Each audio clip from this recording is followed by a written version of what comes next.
right. Welcome back, everyone, to another episode of the Before the Tones Drop podcast. Today, the sheriff is in town. We have Woodbury County's current sheriff, Chad Sheehan. Sheriff, thanks for joining us today. Absolutely. Thanks for having me. I know you're scraping the bottom of the barrel when you're having me come. You were literally the one person available. Yeah, let's say that. Who haven't we called yet? Who's in Sioux City? No, thanks for joining us today. Obviously, I know you're a busy man, so I appreciate you taking the time. You mentioned you listened to a few episodes before, so you kind of have an idea of how this all goes down and how this works. And absolutely. How relaxed you got after you listened to those three. You're like, man, this is a big deal. Falling asleep at the wheel. And These people are idiots. No, they've been good. The ones that I've listened to have been really good. Well, I appreciate that. Thank you very much. Chad, will kind of go all the way back to, one of the first questions we ask everyone. That's where'd you grow up? Where'd you go to high school? And how did that kind of lead you into where you're getting in today? Yeah, so I grew up here in Sioux City. I grew up in Morningside. My parents still live in the house that I grew up in. At least they live there half the year anyways. But I went to East High School. I went to Whittier Elementary School. I went to East, it was East Junior for my 7th grade year, and then my 8th grade year, it went to East Middle School, and then went on to East High School. Let's see, at East High School, and I was involved in a lot of the different sports, student government. Had a really good what I would consider a normal upbringing for the 70s and 80s. I'm 52, so I was born in 72, so I graduated in 91 from East High School. And my parents are both originally from Sioux City. I've got grandparents, even a great-grandfather that was a dentist in Morningside back, at the turn of the century in the 1920s. So you got a lot of deep roots in Sioux City. A lot of deep roots in Sioux City, yeah. And so, yeah, that's my upbringing, I guess. Yeah. Very nice. Did you play sports or anything in high school? I did. I played football, basketball, ran track, played baseball up till my sophomore year. Earlier in my early childhood, up through middle school, I played ice hockey. And then I grew fast, and the kids talked me into playing basketball, and probably wasn't the best choice. I think my junior and senior year of basketball, we might have won maybe 8-9 games. In my senior year of high school, the kids that were playing for the Metros won the state tournament that year. So, it was one of the things I look back on and go, maybe I should have stayed a hockey player, but at least I got all my teeth. So there you go. Exactly. They're overrated. Yeah. Speaking of hockey, do you still have your gear? Do you still play? I have not. I still have gear, but I haven't skated for quite some time. So I'm not going to be playing in the upcoming game. I did play in a few years ago. That's right. I was meaning to ask you. I talked with Chad McCormick last week. Yeah. I told him I'd be seeing you on Monday. So I was going to ask if you wanted to play with us, but yeah, I'm gonna actually be out of town. I just talked to Molly from the Musketeers. I'm going to be out of town that weekend, so I won't be there to do the puck drop or witness it. But I love playing. It's just as I've gotten older, recovery it takes too damn long, and too many things can happen out there. So, and I still have enough of that competitive spirit to. Oh yeah, sure. You can step on the ice. You can't do it for fun. No, once whether it's hockey or football or whatever. Once you get out there, it's like, all right, it's go time. Yeah, I don't care how old I am. It's hard. You don't want to lose, right? Exactly. Checkers or Uno or whatever. Oh my God, yeah. If we're gonna play, let's play to win. So. That's right. It's that primal I have not skated urge. in years. Well, that's good. So, at any point in high school, did you kind of know what you wanted to do afterwards? And when did law enforcement kind of become an area of interest? So, I had an interest in law enforcement. I've always told people that growing up, it was a Woodbury County deputy who lived on my walk to Whittier Elementary School. It was actually Brad Carlson with the sheriff's office, and he had a K-9 at the time. This would have, like I said, been in the late 70s probably. And I just remember a few times walking by and seeing his squad car, and then there were times when I'd be walking home. I suppose it was probably around shift change time. He'd be he had a K-9 at the time, getting his K-9 in and out. And that was probably the first time where, as a young kid, I thought, wow, that's kind of cool. And then in high school, it became more of an interest. But I really didn't know for sure what I was going to do until I got to college. So I went to Buena Vista University to play football. And when I went there, I either wanted to be a teacher and a coach, or I wanted to get into law enforcement, and I wasn't sure which I was going to do, so I took intro classes to both. I took an intro to education, I took an intro to criminal justice, and part of the intro to criminal justice was that over, I think it was Thanksgiving break, we had to do a ride-along with our local law enforcement. And so I came back home, and I did a ride-along with Pat Breifogel, who I later ended up working with. And during that, 4, 5, 6 hour ride-along, whatever I did on that night shift, I was like, okay, this is what I want to do. I always like being outside. I like interacting with people. And I just felt that was something that was going to more fit my personality and be something that I could do every day and not feel like I was always going to a job, that I was doing something that would be fun and enjoyable. So that was really the first time I knew. And then once I knew, then that was it. I was all in on doing everything I could to, try and prepare myself to get into the field of law enforcement. Cool. Did you end up finishing your education at BV then? I did not. So after my freshman year, so I went from a very successful high school program at East High to a less than successful program at Buena Vista. It was a great experience, good people, great coaches and everything, but we weren't very successful winning program. You sucked. You can say it. It's okay. No, I won't say that, because there were a lot of good people there. But I left and I transferred and I went to USD. Okay. And transferred to USD. And then ironically, while I was at USD, some guys that I had played youth hockey with, Bert Post and Mark Post, were going to the University of South Dakota, and they were starting a club hockey team. And they saw me on campus, and they asked if I wanted to play. And I hadn't skated for probably, 3, 4. I hadn't skated competitively for probably 4 or 5 years, 5 years, 6 years. And but I said, what the heck? So I did that for a couple years, played on the club team there up at USD. It was a pretty fun experience. And then while I was at the University of South Dakota, once I turned 21, I'm kind of ADHD, probably. I've never been officially tested, but if I was, they would probably say I was so far off the charts at register. And so sitting in class every day for me was just not my cup of tea. And so I started putting applications out and got hired in South Sioux when I was 21. Prior to that, I had started volunteering, or I was in the process of trying to get onto the Sheriff's Reserve posse. They called it the posse back then. Terry Ivner, who was a Sioux City police officer, him and I both had were in that process, and we were going through classes, and then ironically both of us ended up getting hired in South Sioux first, and so went over there, and that started my law enforcement career. That was in March of '94. Okay. Wow. Nice. And you hadn't been to like an academy or anything at this point? No, nothing like that. I thought you were going to say you got into law enforcement because of all the run-ins you had with law enforcement when you were younger. That's kind of my thing. That's why I work so well with police and stuff, because I had so many run-ins. They know all of them. I was let's see. I was a pretty good kid. I didn't have any major run-ins with law enforcement or anything like that. Just your typical, middle school, high school, mischievous type of stuff, I think. But there are people who run into me when they hear the name and know some of the generations above me. They do a double take when they're like, "Wait, cop? You said cop? We knew your dad, or we knew your grandpa, or your uncles, or something." So not that they were criminals either, but sure. No family in law enforcement then before you? Wow, cool. No, none.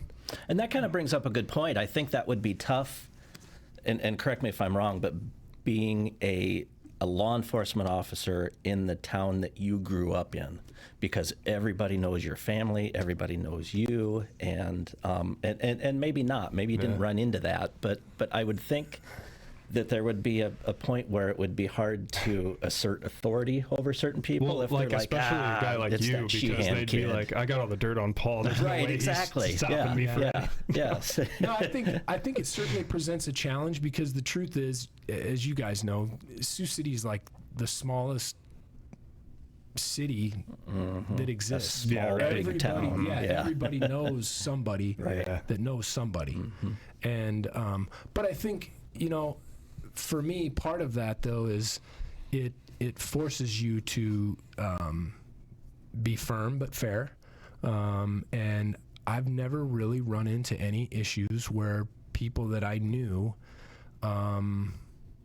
made it difficult because I knew them. Right.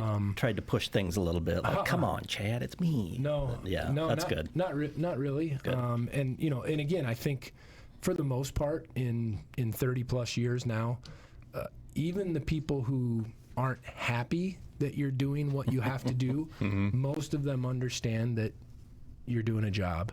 And as long as you're respectful and you treat people with dignity and respect, even if you have to take them to jail or you're writing them a ticket or whatever it is, most people get it. What a weird And concept, they huh? understand. Just treating people the way you should treat them. I should write that down. Yeah, man. But I mean, even some of the most hardened, badass criminals that you deal with, most of them get it. I get it. Yeah, like I get it. Yeah. It's cops That and makes robbers sense. kind of thing. Yeah, for sure. Right. So I never really had it Yeah. be an issue for me. And that's a good point. You never came in with an attitude like Yeah, no. Well, look at me. I wasn't going to walk into Even any if room you and wanted intimidate a lot of to. people. There's fighters and there's talkers. And Yeah. I've always been a talker. As I always joke and say, it's not, nobody's ever confused me with being a gym rat. So, but those are the ones you got to watch out No, for. yeah, for Those sure. little Yeah. squirrely guys. I'm not saying that I'm not saying that I wouldn't, that I've never mixed it up. Right. Oh, yeah, for Or sure. that I won't. But and and that as you know, when people underestimate you, you're ahead in the game 100%. from the beginning. Yes. And so Great point. I like that. Yeah. some of the most capable people that I know carry themselves in a way that you wouldn't know of their capabilities. Correct. Because they're not going to tell you. Right. They're not going to show their hand, so to speak. Right, Yeah, right. Yep. absolutely. Great Yep. point. Yeah. South Sioux. We're at South Sioux. So, did you have to go to like a Nebraska Yep, so State I went- Academy? Yeah, so I went to the Nebraska Law Enforcement Academy, and at the time when I got hired, there was, I think, 3 or 4 of us that got hired within a week of each other, which was a pretty big hiring at the time for South Sioux PD. I think there were 18 officers at the time. Now I think they're up over 30-some. And so they couldn't send all of us to the academy at the same time. And so I happened to be the guy that went through the FTO program first. So I went through the entire FTO program having never been to the academy. Wow. And I was just a 21-year-old kid. And I look back at it now, and even probably the first week or two when I would get ready and go to work, I would look in the mirror and say, who's going to listen to this guy? This guy has no life experience. Right. Wet He's behind the ears. He's Right. a college kid, doesn't really know much about nothing. But great people over there that were my first trainers was Sergeant Chris Chernock, Sergeant Ed Mahon, and Sergeant Doug Adams were some of the early guys that really were instrumental in training me when I was young, even like I said before I had ever went to the academy. So I mean I worked a homicide case when I was brand new. It was a Milhan Liquor homicide case in which the guy was he was a young kid. He was actually he had killed a couple prostitutes here in Sioux City. I can't remember his I want to say Ortega was his name. He had killed a couple prostitutes, and then he committed an armed robbery and a murder at Milhan Liquor. And that was like the first murder case, but again, it was those guys that had a lot of experience and a lot of patience that did that training for me. And then I went to the academy in Grand Island. It was a 12-week academy at the time. Great academy, great training. They were, I think, well ahead of other places at the time. We were doing force-on-force stuff. When I was young, it was great, but I mean, I remember one of the very first days, the defensive tactics instructor came in and he asked the class. There was probably about 30 of us in the class, and it was myself and Kevin Custer, who was also South Sioux cop and then later a trooper here in Iowa. Asked a group of us how many have ever been in a fight, and there's like 7, 8 of us raise their hand, and he's like, well, how many of you have ever been punched in the face? And there's like 3 or 4 of us that raise our hand, and he's like, well, you're going to get to find out here in a minute. Nice. And they took us down into the gym, and we got on our hands and knees, just on our knees, put on boxing gloves, and you had to take a shot That's awesome. right to the right. I think we should do that for I fire like that. information. Yes. Right to the Yeah. face, yeah. Talk You ever to been Captain punched in the Bouquet. face? Yeah. You're gonna be. Go to the basement.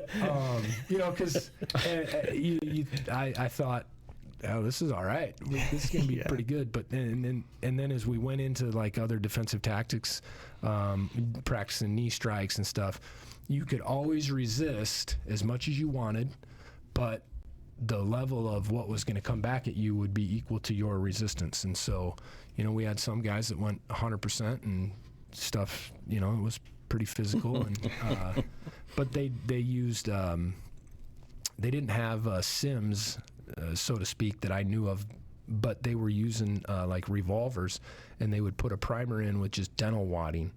And so then we would practice scenarios with that. Wow. Came back, and I spent about 5.5 years in South Sioux, and then came over to Sioux City in August of 1999. It's about you said about 5 years, right? Is that Yeah, what I about heard? 5.5. Okay. Yep. Yep. And at the time, South Sioux and Sioux City, was it fairly competitive to get into law enforcement? Yeah, the hiring was much different back then than it is today. So that kind of mirrors the fire department as well, where I'm sure Yeah. all the different civil service. Yeah, for sure. You know, I mean, I don't know what your guys' experience was, but how long have you been on, Paul? 20. Too long. Yeah, 20. Yes. 20 going on 100. So when you came on, is he the most senior? yeah, for Oh sure. yeah, Yeah, look Paul's at got me. it. Are you kidding me? Well, I didn't want to be I didn't want to come out and presumptive. say it. It's That all was right. nice of you for asking. It's like when they ask me for my ID if I'm Yeah. buying some alcohol or something. Like, oh, bless your heart. Thank you. Yeah. Are you kidding me? So when Anyway. when you were testing, how many were testing? Oh, yeah, we had, I want to say it was around 60 or 70 that took the written. Versus today, how many do you get? I mean, our numbers are probably That's still it. around there, but I've heard stories of even probably before that. Way like you before look that, 90s, yes. early 2000s, it was in the hundreds. Yeah, because I then- think the police department would have been, it would have been 200-300 people testing. Yeah, I heard stories from some of the real senior guys that said when they took the test, it was 400 or 500 people. And I think that the process was much different back then, but Yeah. it was definitely more competitive. And I think a lot of people were drawn to a civil service job as a good job, good benefits, good retirement. And Yep, that was very attractive. absolutely. Not that it's not now, but obviously law enforcement, police, fire, EMS, there's definitely a little bit of a retention or recruiting crisis, I would say. Sure.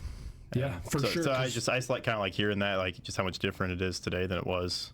Yeah, back then. I think it's more. We're certainly not getting the numbers that we used to get, but I think we're still getting good quality candidates. Yeah, That's good. absolutely. It's just that it's the pickings are just a lot slimmer, so to Yeah, speak. for sure. But I don't feel like at the sheriff's office we have in no way lowered any standards or anything like that, whether it's for correctional officers or for deputies.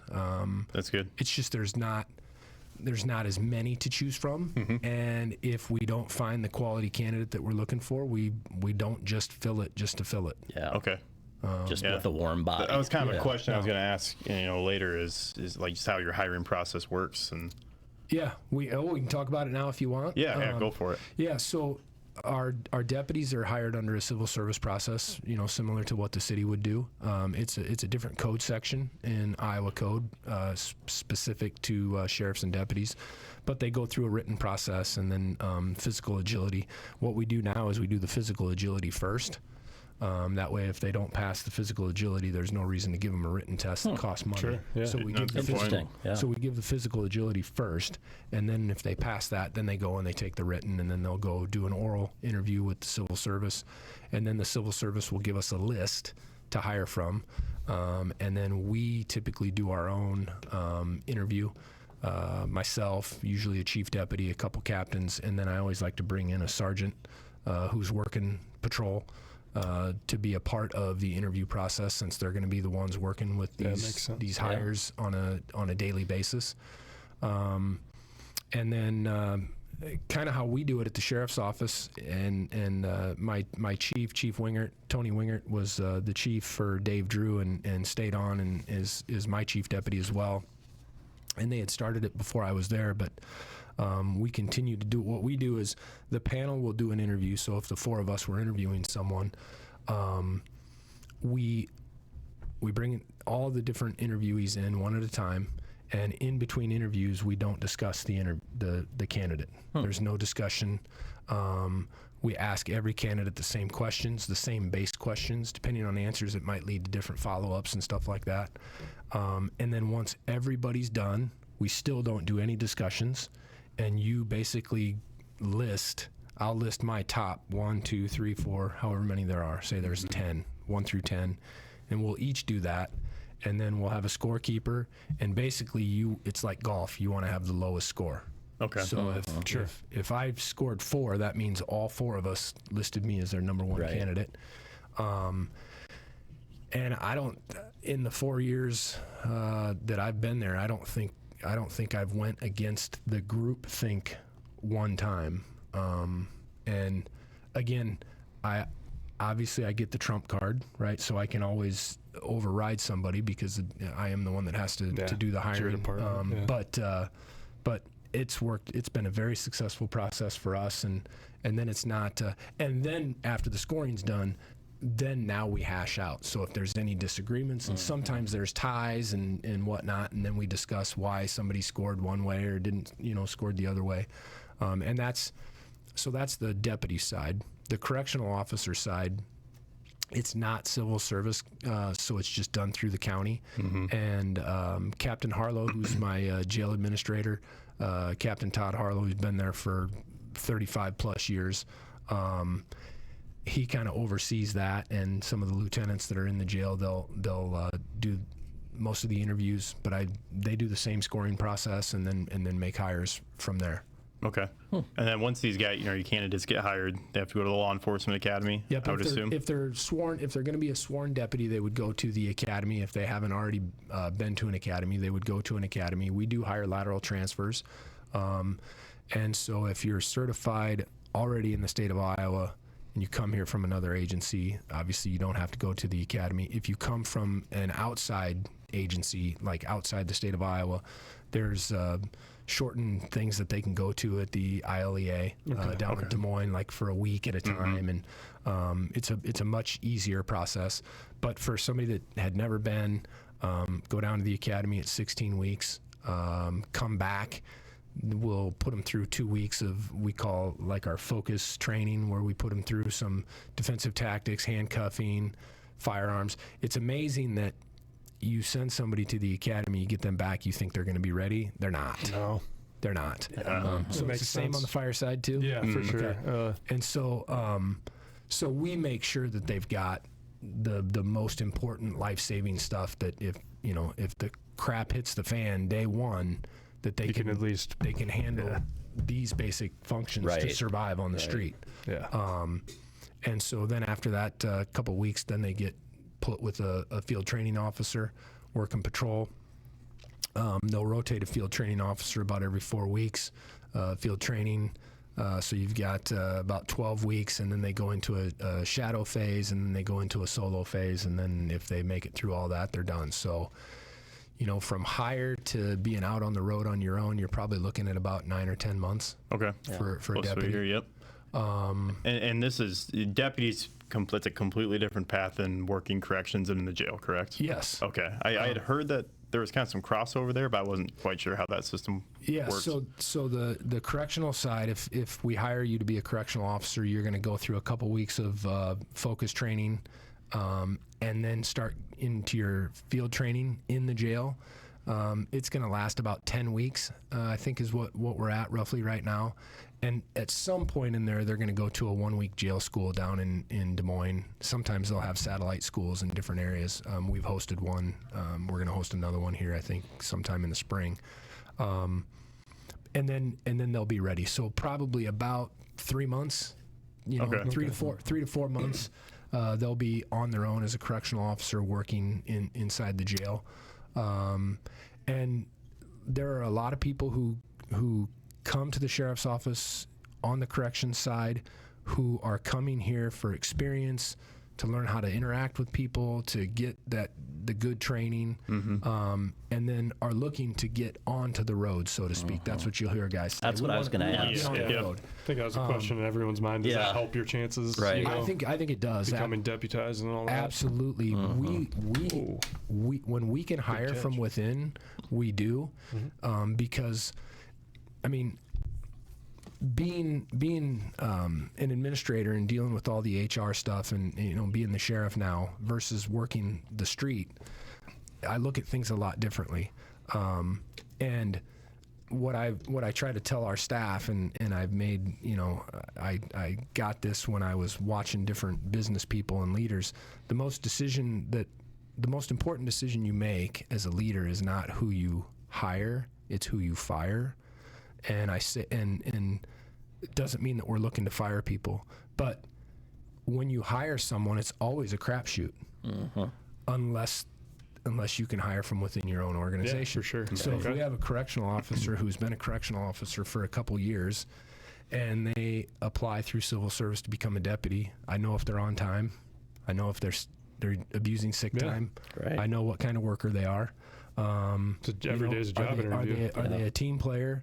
Are they, are they the person that's trying to keep your boat afloat, or are they filling your boat with rocks? And so for us, when we can hire deputies that were correctional officers, they certainly get a nod, and get a leg up, because it's easy. We know what we're getting, and they're probably not going to change who they are just because they're now in a squad car. Because then that'd be a deterrent in my mind as a leader. Like, this guy's a shitbag, but all of a sudden he's going to be good because he's got what he wants now. Right. Nah, that ain't going to happen, No, bro. it doesn't So work should like be that. the same throughout. Yeah, for sure. Yeah. Or like you talked about, it's more important who you fire rather than you hire. Maybe you can totally evade that situation if you don't even hire that guy, because you already know, habits and work ethic and all that. Don't even need to worry about that situation.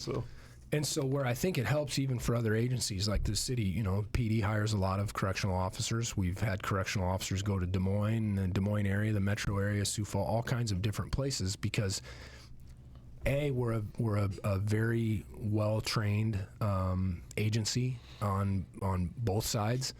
And I think a lot of the area agencies understand that if there's a correctional officer coming from the Woodbury County Sheriff's Office, they've been trained, and if we're giving them a reference, they're coming with Pretty solid reference. Credentials. with some credentials that would indicate that they're gonna work out pretty well. So I think it is very helpful. And having never worked in the jail prior to becoming sheriff, working the streets easy compared to working in the jail. From my perspective, I may have heard that a couple times too. I deal with somebody, and if they're angry and upset or whatever, I go take them to jail. Or if it's a mental health issue, you might be taking them to the hospital, and you're done with them. You wash your hands and you walk away. At the jail, they're dealing with all those types of personalities, 24/7. Yeah, they can't send them anywhere else. No break. Yeah, for sure. Yeah. And there's nowhere to.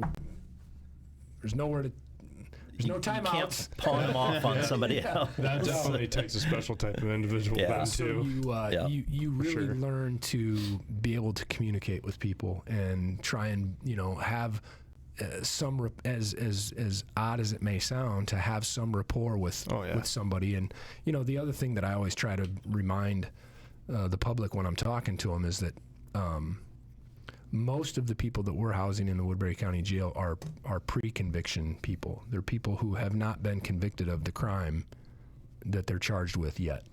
And so in our system of justice, they're innocent until proven guilty. Now, does that mean that I think that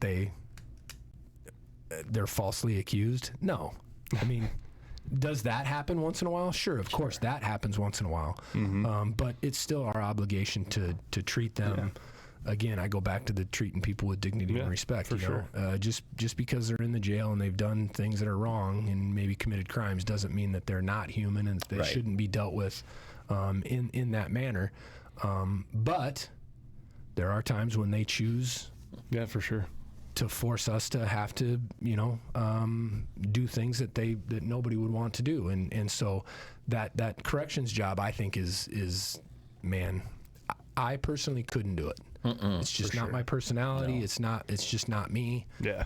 I do go back there as much as I can and try to be encouraging and let them know that I'm there and got their back. But every day in and out and a lot of people that come to us thinking they wanted to work the road come to us and then stay for Lieutenant Randy Ewell is going to be retiring next month in April, and Lieutenant Mary Filer, the same thing. And Mary's been there going on 41 years, and Randy's going on, I think, 38 years. Whoa. And both of them were going to work the road, but they fell in love with the correction side. Really? It takes interesting. people to do that. Yeah. Though. Yeah, for sure. That's funny, because I was going to ask if there were people that got into corrections and chose to stay there. Said, no, I don't want to do law enforcement. Absolutely. This is fine. Mm-hmm. Yep. And that's a great example. And we've had some more recently that were thinking they wanted to get into law enforcement, dabbled, and then came back.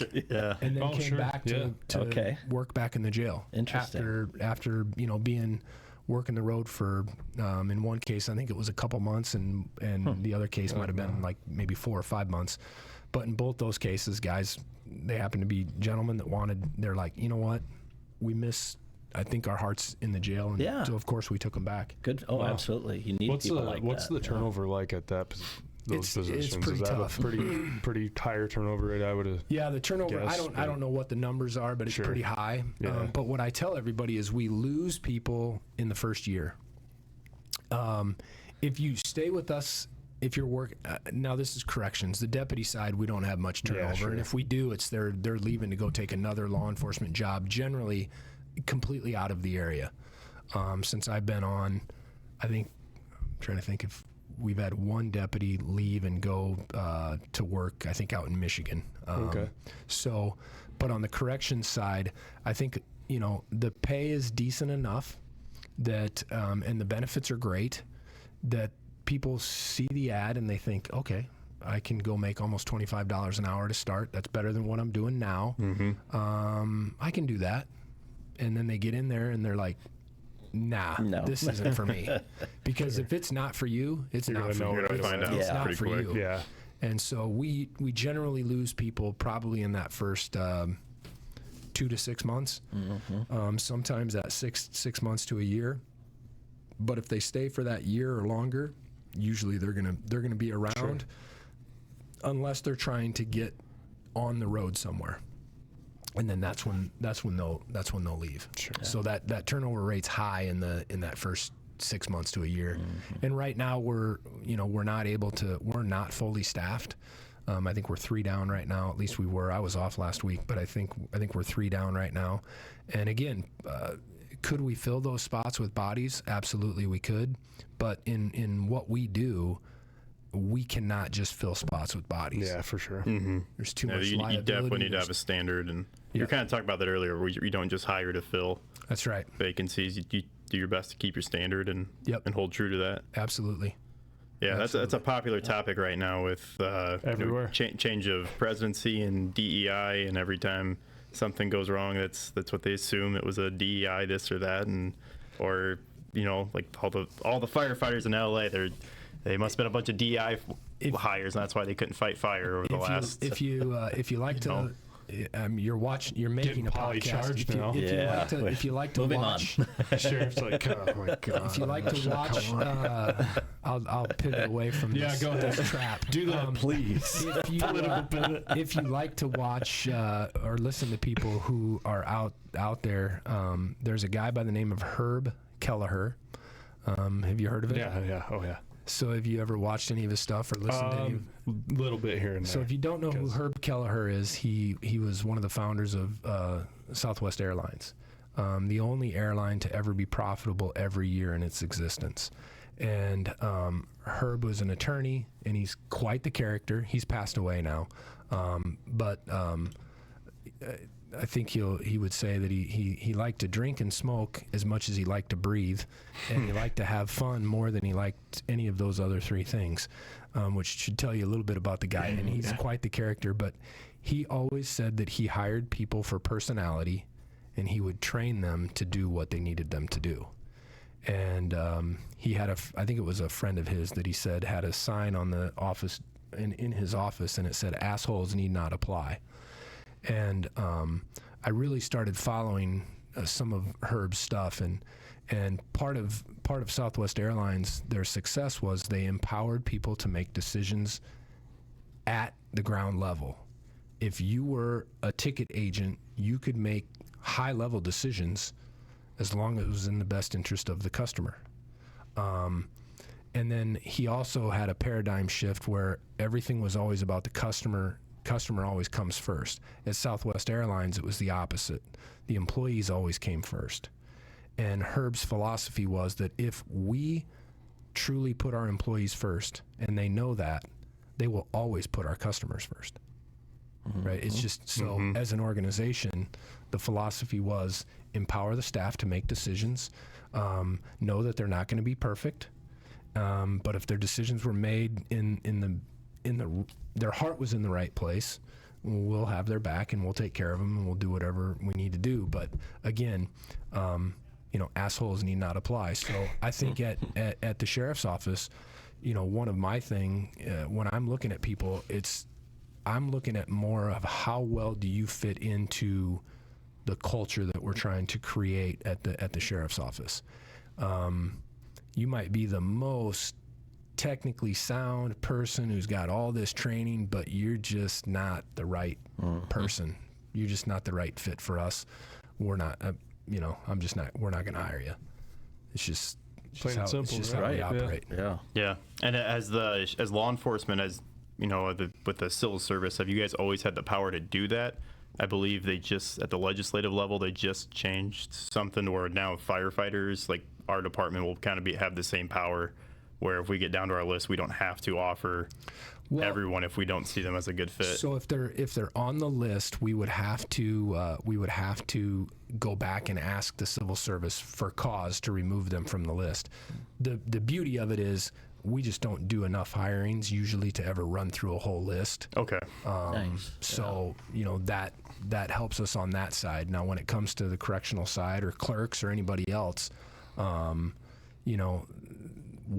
we have a lot more freedom and liberties when we're doing the hiring. But really, personality and what kind of team player you are and that stuff really that weighs heavily on my decision making. You're not going to have to manage people as much if you're hiring the right group of people who can all work together and they're all rowing the same direction, and nobody's throwing rocks in everybody else's boat. Yeah, I like that. I think that's all really good stuff. So That was one of the smoothest segues, I think, or deflections. why did he ask something else? Just about the DEI thing. Oh, I didn't even hear that. I didn't even get following What are we talking about? I don't even. I blacked out for a minute. Blacked out. I bookmarked it at 33 minutes. You bring it back up. No. That's gonna have the only tag of the podcast. Way to go, Ben. We'll kind of circle back then, back to the 90s. No. When you get hired on Sioux City. One, what made you come across the river, and two, talk about your time on Sioux City PD. Yeah, so coming back home was always a goal. It's just at the time when I started applying, Sioux City had the 2-year requirement, and I was in the semester that would have gotten me the 60 hours, but when the application was due, it didn't matter, and there was no grace period. I mean, I think the application was like in March. I would have finished that semester in May, and it didn't matter. They didn't care. So South Sioux didn't have that requirement. And so when they offered me the job, I remember I was living at home with my folks and paying my way through school and working 2 part-time jobs, basically about 50 hours a week, between 2 part-time jobs. So sitting by the phone waiting for that call. Yeah. But when they called, I remember hanging up the phone. My parents were, like salt of the earth people, been married going on 55 years, always supportive of my sisters and I. And I remember I hung up the phone and my dad said, well, congratulations. He says, what does it pay? I said, I don't know. I said, don't know. It doesn't even matter. I said, I don't even care what it pays. Yeah, do it for free. So then, You're like, I'm 21. I don't care about anything. Exactly. yeah. So then, when the opportunity came in '99, it was really just about getting back home. Larger agency, probably more opportunities. A couple guys that I worked with in South Sioux had made the transition back to Sioux City. Terry Ivner, as I said, was one, and Terry and I were very close friends. So I really wanted to get back home, and so got hired on. Joe Frisbee was the chief at the time, and if I could make a recommendation for a podcast, I was just bet. talking to Captain Buchheit about that down in the office, and is he having some health issues right now? Not any I more don't than know normal, any or more than a normal, Okay. Guy that's Okay. got his experience. sure. Is that enough? Yeah, okay, I got it. Yeah, I got it. Okay. Joe, I love you. He would be a phenomenal Okay, man. bet. guest. Yep. Write that one down. Because I don't know. This isn't live, right? This isn't No, live no, stream. no. Okay, you would not want it live streamed. A lot of editing. It's going to be a lot of backwards. Keep your finger by the There button. may be some editing, Okay. but he'll have you in stitches. I Oh, guarantee you. And if you let him go for 4 hours, he'll go for 4 hours. That sounds Clear the perfect. schedule, man. But he's probably got more experience, and his mind his memory is unbelievable. I think Joe started in '67 or '68. Oh man. And so he's got the history of all the major cases through the years, and I would highly recommend. Right on. And if you need a driver, Joe, I'll drive you here as long as I get to sit in on the podcast. Deal. But he'd be a great one. So came to Sioux City. I had to go to the academy at the time. They didn't. There wasn't an option, at least not one that was made available to me to go to a shortened academy, so I had to go to the full academy again. Because Heck yeah. Nebraska, now you're in Iowa, right? Yep. Back then, I mean, it was the regular Iowa State Police Academy, right? It was the Iowa Law Enforcement Academy, Yep, which was ILEA, separate from the patrol. Oh, it was. The state Okay, patrol okay. still has their own separate academy. Yep. I just didn't. Ours wasn't nearly as. So, my old man went through the state police academy one, and I remember just watching his tape as a kid, and I'm like, holy shit, watching that. So I as feel a- good. I as a feel great. marshal Iowa or State what? Police. Yeah. He was Okay, he was yeah. a state police officer as well through that. So He was a state police officer as a marshal, Yeah. as a fire marshal, Yeah. right? Okay. Yep. Oh yeah, no, theirs is miserable. bro, it was like holy shit. It's like it's literally like boot camp. Oh yeah. Theirs was miserable. So I went to that, and I was told Captain Nolte, Charlie Nolte was a captain at the time, and he gave me some good advice. He's like, hey, I know you've got a lot of experience. You're a little bit outside the norm. You're a little older, more experienced than some of the guys that are going to be there. But just keep your mouth shut. Don't say anything. Don't act like you know anything. Just keep your head down. Did you listen to the advice? I did. Yes, That's sound advice. Went through the academy. It was good. I would say that the hands-on portion in Nebraska was a little better than Iowa at the time. I have no idea what they are now, but came back, and then my first FTO was Rex Mueller. Chief Mueller at the time was a patrol officer. I think Rex came on in '95 or '96, if I'm not mistaken. And so I had Rex, Jay Hogendijk, and Chris Groves. So Rex is now chief, Groves is now a captain, and Hogendijk is a lieutenant. They were my three FTOs on, going through that process. That was, for me, I felt it was pretty easy. It wasn't like I needed to learn how to handle calls or anything like that. It was just learning, different paperwork things and learning other parts of the city. I guess the one advantage I had is I knew Morningside, and Morningside is the one that always screws everybody up because the streets are so Yes. messed up Yeah. at Morningside. So the transition I thought was pretty seamless, and went to work Watch 2, and my first sergeant on Watch 2 was Sergeant Jim McChrystal. Probably one of the best sergeants, best guys you could ever ask for to work for. He was a straight shooter, wanted us to go out and do our job, had our back. You know, we were young guys, hard charging guys that went out and you know, really went out and looked for bad guys and put guys in jail, and it was fun. And then at some point I was asked to put in for the CAST unit, so I spent 3 years in the community policing unit, the CAST unit. I think that was around 2001. I'd been on a couple years and did that for 3 years. Again, Rex and I were in there together. Several, Thad Boyer, Brian Clausen, Chad Stroman, I think was in there for a while, if I remember. But man, that was a fun unit at the time, back in the early 2000s. It started, I think, in the 90s. Everybody was assigned a district. You had a take-home car, and we were basically given free reign to patrol our areas, and we teamed up together. And when we'd have little hot spots, whether it was a drug house or whatever, it was, you know, no holds barred. As long as it was legal, moral, and ethical, go put bad guys in jail. And it was fun. We had a lot of fun. That had to be fun, yeah. For sure. And let's see, then after that, I went back to patrol. 2000, gosh, I can't remember. Oh, no, that was well later. I'm trying to think of the chronological order. I spent 2 years at North High School as an SRO, came back later and was the crime prevention officer. That was 3 of the last 4 years I was at the PD. And then in 2015, I went back to patrol. And then in 2016, I at what I thought at the time was retiring from law enforcement. So after 26 years, I is that what it was? 20, whatever it was. 94 to 2016. 26 years, yeah. Sure. Is that close enough math? Yep. Or 22 years? 22, yeah. 22 years. Sorry, fireman math. Yeah, 22 years. Sorry. Speak for yourself.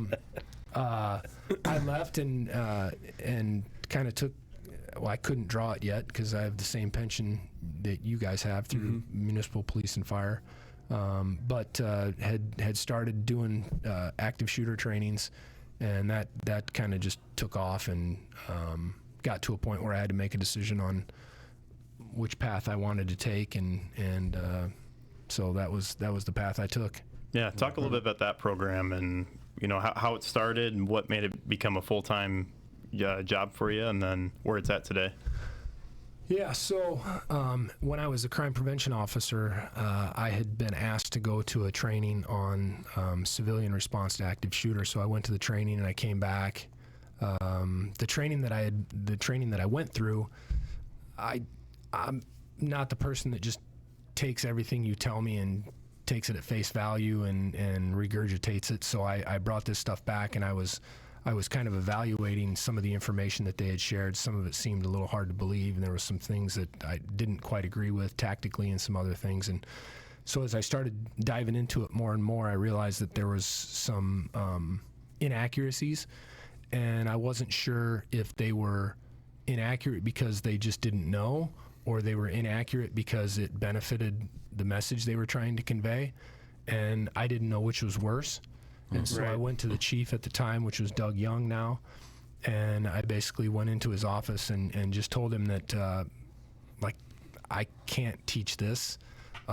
Give me some time, and I think I can develop something that will be better, that I know will be factually accurate. And so I spent probably about 8 or 9 months doing research, read everything I could get my hands on. I actually sent myself to some trainings on my own dime, and after that, probably close to 10 months, I had come up with this program that I called Save Yourself, and the acronym SAVE, S-A-V-E, was survive a violent encounter, but then it was also the options, which are shelter in place or barricade, awareness, violence stops violence, and evacuate. which is based on the Department of Homeland Security's run, hide, fight philosophy. That's really what anybody that was doing any training on this was doing, it based on those options-based system. And so there were other programs out there. Alice was probably the most well-known one at the time, and some other ones, but just the name themselves didn't make sense to me. I never understood how does Alice have anything to, and not knocking them, they were doing great work, but I just felt like just the name alone was better. Save yourself, right? Yeah. And so I started teaching some classes locally. I think I taught one for workforce development, and there were a handful of businesses in there that day, and some people reached out and they wanted me to teach it in their business. So I was a crime prevention officer, so the chief said, yeah, free reign, go teach this to anybody that's willing to listen. So I did, and then I got a request to do it up in Cherokee. And so I went back to the chief and I said, now I'm getting requests to do it outside of the area. And, what do you think? And he's like, yeah. So up until this point, you're going in a Sioux City PD uniform, Yes. Badge and everything, and Yes. you're educating the public. Now it's okay. I'm tracking. It was a program that I developed on my own, basically on my own time. And like I said, I went to a training where I paid my way to go down to Texas. One of, I think it was Dane Wagner, who was a SWAT team leader at the time. He went with me, couple fire guys. I think, was it Wilson was one? Okay. Yeah, Chief Wilson. Chief Wilson, yeah. Bob Wilson. I'm trying to think of who else it was. It was when we were trying to do the integration stuff. Yeah. That was a little later, I guess. That might have been later. But anyways, so when there were other agencies, when there were places outside Sioux City, Chief Young's like, I can't justify sending you to another town and paying you to do it. And he said, what I would do if I were you is I would, you could certainly start a business. If you do that, he said, I would, because of what you're doing, I would, I'd get an attorney and help you write a contract or get some insurance or do whatever. I had never been a business owner before. So I kind of took that advice and reached out to a few people that I knew who were business owners, and developed a company and called Sheehan Strategic Solutions. Pretty creative, I guess. And then started that first class that I taught was for the behavioral hospital up in Cherokee, and then from there it just continued to blow up. And in 2015, I think almost all of my vacation days and all of any comp time I could build up was spent traveling all over the country. And so in 2016, the year that I resigned, I kept asking people, what do I do? What do I do? And finally, in that April, I had been asked to do a client that had multiple locations. It was a healthcare place that had multiple locations, and they needed me for 5 days, and I was already out of my vacation time. And so I told them, and they wanted me in August, and so I said, yep, I'll do it. And I walked upstairs, and God loved my wife, Anna. I said, well, I'm retiring in August. She's like, wow. Pardon? What made you decide? She knew I had been contemplating it, right? But I said, because I just agreed to a contract that I don't have vacation time for, and so that was it. I just said, okay, so There you go. Nice. this is where we're going to jump off, and then like a month later, Tyson Fresh Meats, which is the old IBP, they contracted me. I did 21 of their facilities all around the United States over the next year and a half, and spent a lot of time on the road. But that was a decision that, again, we haven't really talked about family, but my wife Anna and I have 5 kids. It's a blended family. Our oldest is 22. I have a 22-year-old Bailey. Scout's going to be 20. Alyssa just turned 19. Liam is 15, and Bennett is 12. And all throughout this, she had been very supportive. And she had an uncle who kind of sat down and was talking to me, and he was a business guy. And he said, if you're going to make this decision, you need to do this as a family, and you need to make sure that that you and Anna are on the same page. Because if you're training out in the state of Washington, and one of the kids fall and break their leg, Daddy can't be there to be at the emergency room with them. That's going to fall on Anna to do it all.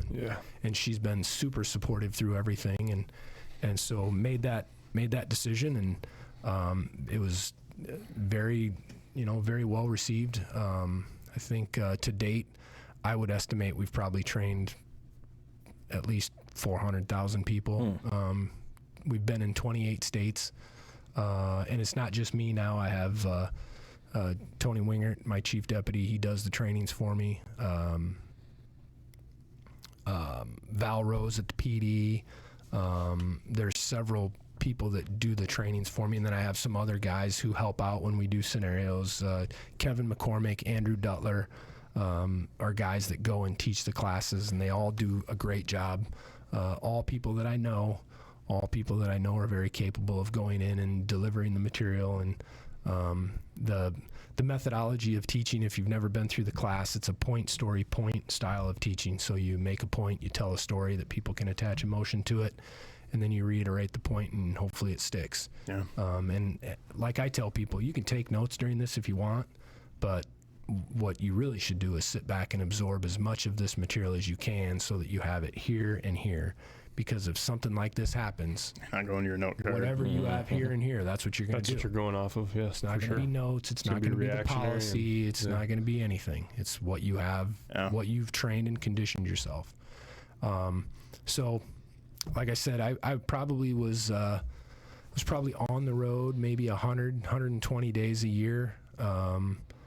Probably overnight hotels at least 60 to 70 days a year for that 3-4 year period, until the sheriff thing popped into my brain. Yeah, we'll get there in a bit too. No worries. Save Yourself, is that a program that's still alive, and at what rate are you teaching this class today? Yeah, it is. I don't really focus anything on marketing the training now. It's just when people call, we'll teach it. Like I said, Val Rose, who's the crime prevention officer for the PD now, she handles all the trainings. If they come through the police department, she does them. Once I became sheriff, I made the determination that I would not charge for any trainings in Woodbury County for any organization. I've always trained schools in Woodbury County for free. But when I became sheriff, I felt that it would be too much of a conflict to charge a business that's in Woodbury County as the elected sheriff. So if you're in Woodbury County and you want us to come do a training, one of us will come do the training. Doesn't cost you anything, and we'll come and do the trainings. Outside Woodbury County, then as a business model, we still charge for trainings, and whether it's me or one of the other guys, we'll do them. I don't know if I even do one a month now. Okay, but so there's been a little bit of a decline from it, or I guess by choice, or kind of by the way it happened. It's a decline by choice. Yes. Now COVID was a that helped your choice, right? Yeah. COVID. Yeah. So the irony is, I was going to turn the day-to-day business operations over to Kevin McCormick, because he had just retired from the PD, and that we were talking about that would have been like December of 2019. Oh, so terrible timing for him to try and then it was shortly after that, like in January, February, I had found out that Dave Drew wasn't going to run for sheriff, and I thought, okay, I'm going to turn over the business side of things. This is a perfect opportunity. If I'm ever going to do it, now's the time. Go back to my wife, my loving wife, who's very supportive. I'm going back. Didn't even hesitate. She's like, if that's what you think you need to do or want to do, and that's where your heart's leading you, then I support you. And so, Bailey, are you listening? Yeah. Made that decision, and then That's how it's supposed to be done. Trouble for this, dude. And then the week that I announced is the week that I think it was the next day the NAIA basketball tournament got canceled because of COVID, NCAA tournament, and then of course all the trainings were postponed or canceled. Everything. But if I were to put energy back into it, I would be teaching 10 times a month again. Okay, so I guess that was kind of my question. You as a totally hands-off guy, so yeah, there's still a market. So I just I made the decision that if I'm gonna be the sheriff, I'm gonna be the sheriff 100%. And very much so. As you should. Now, I mean, that's kind of. no, absolutely. I think I owe it to the Absolutely, to the yeah. public. That's my priority. Now I'm also a guy that doesn't sleep a lot, and as you might be able to tell, my brain's going 100 miles an hour all the time. So the little bit of time that I would spend on it, basically I'm having some of the other guys go teach classes, and occasionally I'll go teach one just to stay sharp on it, and or it's clients that have it's my 5th time going back to teach their staff or something like that, because I started it in January of 2014, so we're going on 11 years. Okay. I would think that'd be hard to do. Yeah, to delegate that authority and to turn your baby over to other people and say, here, you run with it now, without intervening somehow. But I've had the choice of hand selecting who I brought in, though. True, very so true. that has made it easier, and they're all quality people. So it's in good hands. That's at right. least. Yeah, Yeah. you did all the vetting and all that. So even leaving the police department, just working for the city, good benefits, good retirement, things like that. That's a nice security blanket that I think most people are not comfortable enough to give up, thinking. I mean, it's a gamble, So right? but if things go south. I'll tell you what a financial planner told me about that. I was talking to him and trying to figure it out, what to do, and he said, "I'm guessing the paycheck every 2 weeks. That's nice. Yep. And the benefits. Yep. And the insurance. Yep." And he said, "And you kind of look at that as a security blanket, don't you?" And I said, "Yes, I do." And he said, "Well, as an entrepreneur, I look at it as an anchor around your neck." And he said, because your feeling of that being a security blanket as an entrepreneur with an entrepreneurial spirit, it's holding you back, Chad. It's preventing you from taking your business to the wherever you want it to go. And that was kind of an eye-opening concept. Again, I've been a civil servant my whole life. I didn't, and I hadn't been around business people. My mom worked at a bank, and my dad was worked at Interbake Foods, and so this entrepreneurial kind of thing for me was just foreign, so to speak. And so until he had pointed out once, and then when that kind of put a light bulb in my head, like, okay, so maybe there are other things that you can do to make a living. Yeah. And for me, the real big thing for me was, it's not that I didn't still enjoy law enforcement, but I felt like I was really being called and pushed to do this. I had this audience, and I had these people that wanted this information, and there were people that were dying because they didn't know. I mean, when you watch the news reports, I would cringe when I would hear people say, "Well, all we did was hide under the desk," and I'm like, what? So I felt like if I didn't follow that, were there lives that I could have saved, and by not choosing that path, was I, like the It's a Wonderful Life thing, was I not going to have an impact on people that I could have? Mm-hmm. And then after the Route 91 festival in Vegas, I had a female send me an email a week after that. She said that she had been at a training that. So I did all Sioux Falls full-time employees back in 2015 or 16, except for police and fire, but every other Sioux Falls employee. And she sent me an email saying that she had been at that training because she was a Sioux Falls employee, and that she had been at the Route 91 festival, and that my training saved her life and her sister's life. They were able to get out. And so, I even when I got that email, I always hoped nobody would ever use the training. Right. Absolutely. Sure. Yeah. But it was a pretty shocking email to get. And Mackenzie, if you're listening, I still think of you. So, that's there's super cool. Like they talk. You leave the streets, he's gonna be another patrolman, but there's really not too many people doing this. So you talk about a calling to go make an impact. That's pretty cool. I like that. So then, is it The Godfather, where he's like, every time I try to get out, they pull me back in. Right? Yeah. So then all of a sudden, the sheriff's office opens up, and did you have to be convinced into into No. running, or that No, was you kind of always had that in the back of your mind? Absolutely not. Nobody convinced me. Nobody talked to me. The only time anybody had talked to me about it was about 2 years prior. Tony Wingert and I, as I said, Tony was Drew's chief deputy, and Tony was one of my main instructors with me. And so Tony and I have traveled the country doing trainings all over. He had said something to me several years prior, so this would have been like 2017, 2018.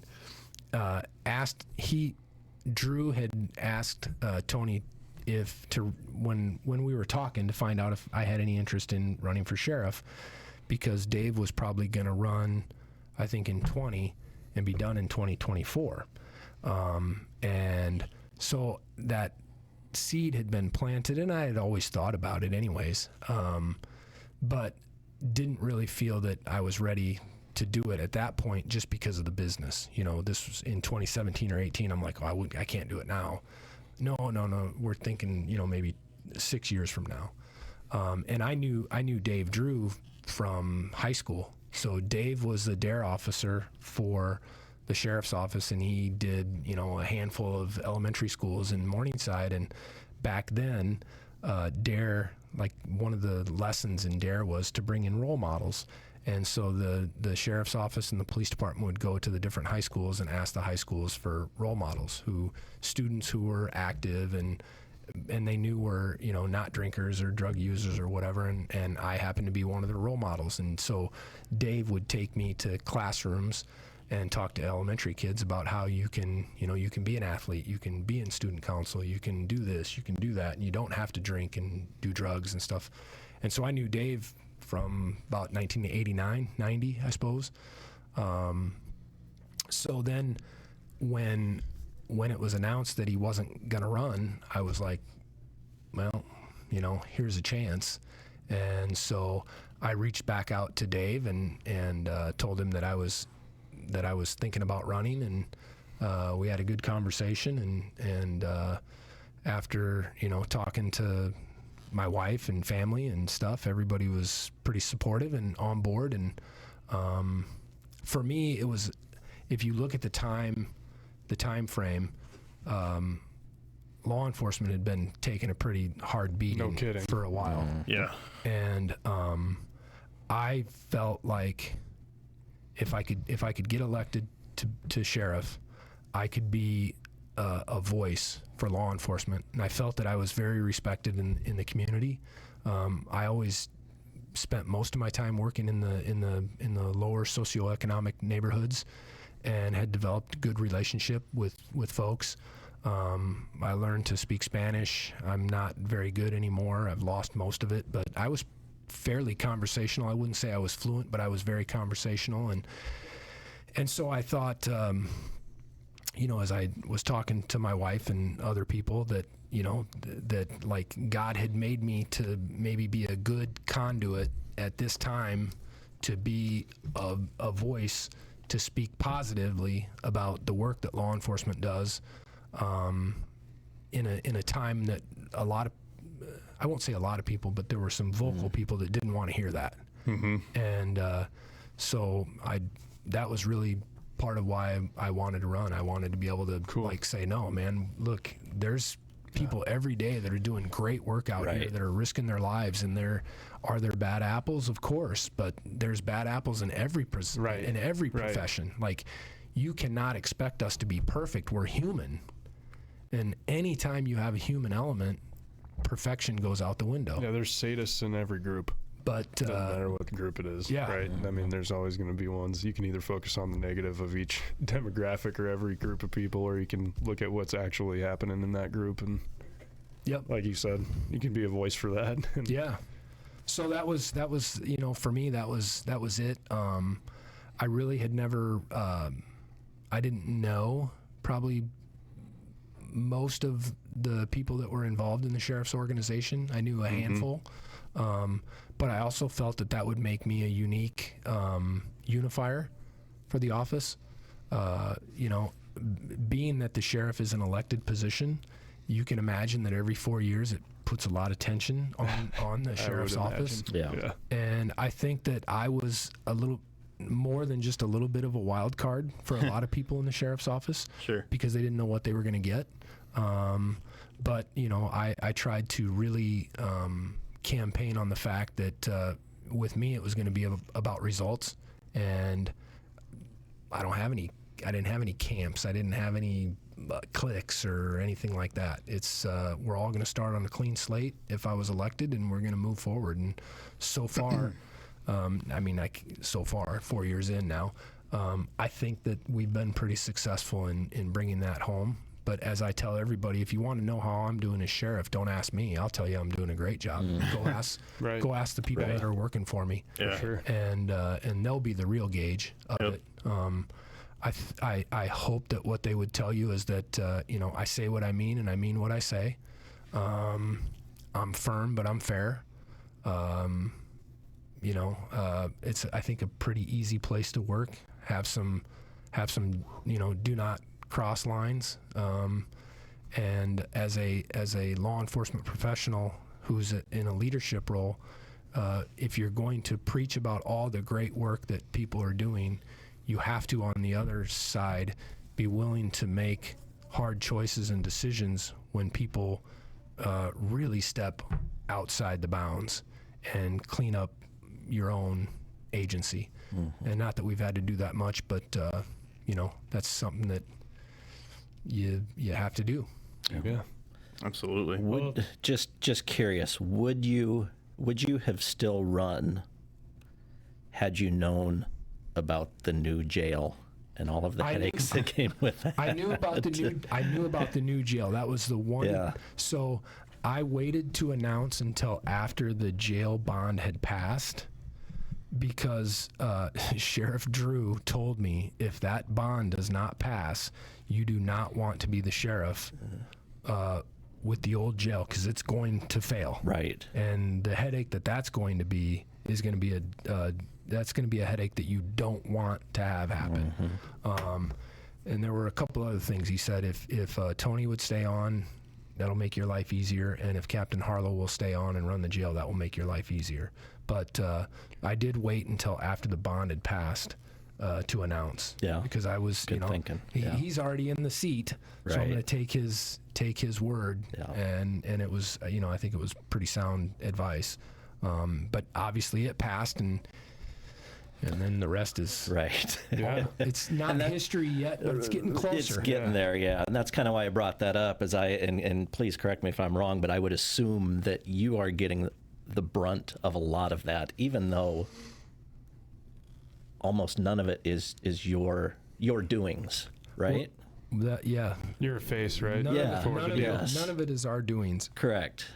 Excuse me. So as I tell people, and many people are shocked by this, the county does not own the law enforcement center.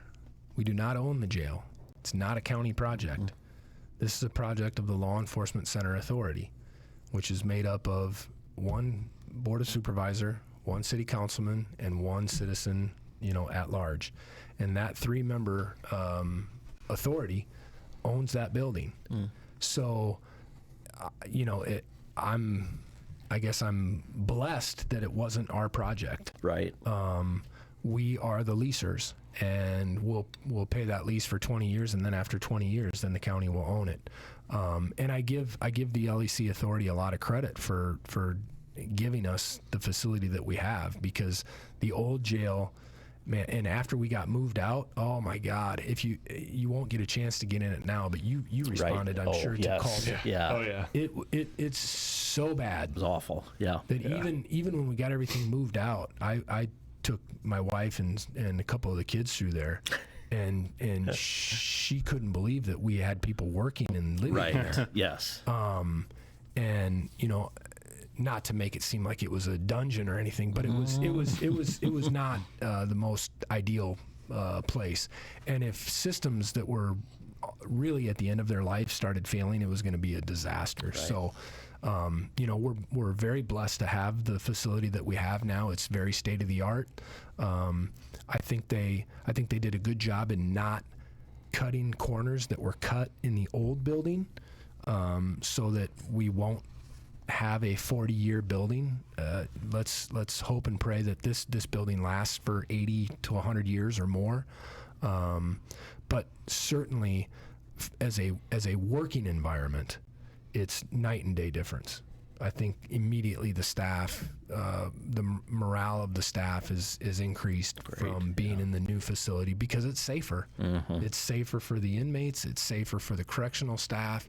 You're not cramming all kinds of people into one facility. I mean, I don't know about you guys.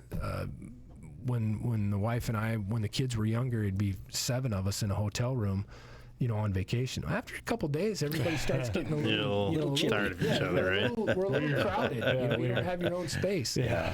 And so it's no different than in the old facility. And so now there's more room, there's more sections, so we can separate people who aren't getting along. And there's so much more that we can do with the facility that we're in. And then, we're still working very actively with the U.S. Marshals on bringing federal inmates in. I think we're up to about 45 or 50 right now. We were running about 8 in the old facility. We're hoping to get that number up to around 125 to 150 in the next several months. And if we can do that, that should pay for the bond, the additional staff that we've had to hire, and basically it be a wash. Okay. Nice. We're not trying to be in the business of making money off of incarcerating people. Philosophically, I have some issue with that, but we're all paying federal tax dollars, and Right. those federal inmates that the marshals are holding are criminal inmates. They're going to be held somewhere, Yeah. and so if those federal tax dollars, some of which are ours, can be spent here, why not do that? Absolutely. And so if we can do that and we can get that done, the hope is, and so far this facility has not raised any tax dollars. The taxes for the county have not raised in, I think, 10 years now, they'll say. Pretty incredible Yeah. feat. Yeah, so By and bonding and some stuff. of that was thankful to ARPA. They had some creative ways to use the ARPA funds that were available, and so now we're working, and we've got not just the Iowa Marshals that are going to be putting people here, but now we're dealing with North Dakota, Fargo, and they're going to be housing maybe as many as 40 or 50 down here, and so we hopefully will get to that number, and then those people will not likely be released into our community. Those are people that will probably go on to the Bureau of Prisons and get placed somewhere else Sure. and go on. So, They're just going to winter down here in Fargo. yeah. They're from Fargo. Hey, Paul was kind of alluding to, it's been a journey for you guys to get this jail open. Outside of just maybe pushing back the opening date, was there really any major hiccups in the process besides just taking a little longer than you guys thought? yeah, I mean, we had some issues from the very beginning that started before I was ever elected, and we thought that we were going to be able to staff the new jail with the same number of people that we were using in the old jail. Okay. And that was information we were getting from the architect who was building a jail the same size as ours in Saginaw, Michigan. And they were staffing it with 10 correctional officers, which was our minimum staffing in the old facility. And everybody in the sheriff's office kept saying, no, there's no, how can we possibly No go way. from 234 to 500 and have the same amount of staff? And they kept telling us, Math isn't well, math in there, huh? they kept telling us, well, they do it with 10 correctional officers. So we sent a contingent over to Saginaw, Michigan to tour their facility, and when they got over there, they called back home pretty quickly. I was now sheriff at the time, and they called back and they're like, hey, we have a problem. They are doing it with 10 correctional officers, that's true, but nobody asked, are they supplementing them with other staff? And the answer is yes. Weird. 4 to 6 other staff members are what they call clerks, doing the work that our correctional officers would do. Right. So like working in the booths, Yeah. those were clerks, not correctional officers. This is my surprised face. Some of the You booking, can't see people listening. Yeah. It's not changed from my normal some of the face. people filling out, typing on the computer as people are getting booked, those were clerks, not correctional officers. Right. So And we had tried at one time. We had some warrant clerks that were correctional officers that I thought we could make them civilians, save maybe $5,000-$6,000 a year on salary. We did that for about a year, and I'm like, no, let's go back, because at least if they're a correctional officer, they're certified.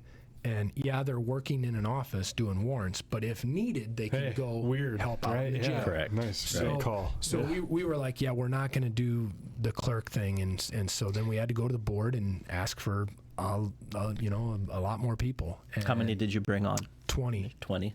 Yeah, Awesome. 20, and then we had to add some administrative positions as well, because as you start to, we didn't want the span of control to get too crazy, and so I think we added 23 in total, but I think 20 of them were correctional officers. Nice. Yeah. And that you may see I don't know when this will air, but tomorrow we'll be going in front of the board, and we're going to be asking for a few more, and because we're going to need some more transport people, because now as we're bringing in 100+ federal inmates, part of the reason that they want to bring them here is how easy we're making it for the marshals, and part of that is doing transports for them to the courthouse and to the JPATS flights up in Sioux Falls or whatever. And so we're going to need to get at least 4 more additional transport officers and 4 correctional officers, so that we can properly have it staffed. Now, 8 in total sounds like a lot, but if we don't get that and we can't satisfy Fargo, that means we may lose out on 40 or 50 inmates at $100 a day. So if you do the math, in my opinion, it's a no-brainer. You pay the 8 to get the whatever it is. Should handle itself. Oh, it'll more than handle it. Yeah. Yep. Very nice. Well, that's good. Cool. I think it's a good time for maybe a little just quick break, and we'll come back and get back into it. Sounds good. It's really remarkable, and he's just on Pierce Street in Sioux City. Yeah. If you're not afraid to take a risk to just go try something, that's probably how your life ends up. Yeah, Yeah. I think it's exactly what it is. Just take going, off. Going for it. Yeah, just doing whatever. I love it. All right, so we're back. Sheriff, you've been in the position now for about 4 years. Just got reelected. We talked about the jail. What about more of the people on the streets? What does the department overall kind of look like? What are some of your goals and overall direction you want to put the Woodbury County Sheriff's Department into? Sure. So the sheriff's office currently, right now, we have 43 sworn deputy positions. That includes the sheriff. So there's 43 sworn. We have about 95 correctional officers. So they are the majority of our staff and the majority of our budget. We have about 10 full-time clerks. We have, I think, about eight part-time court security officers.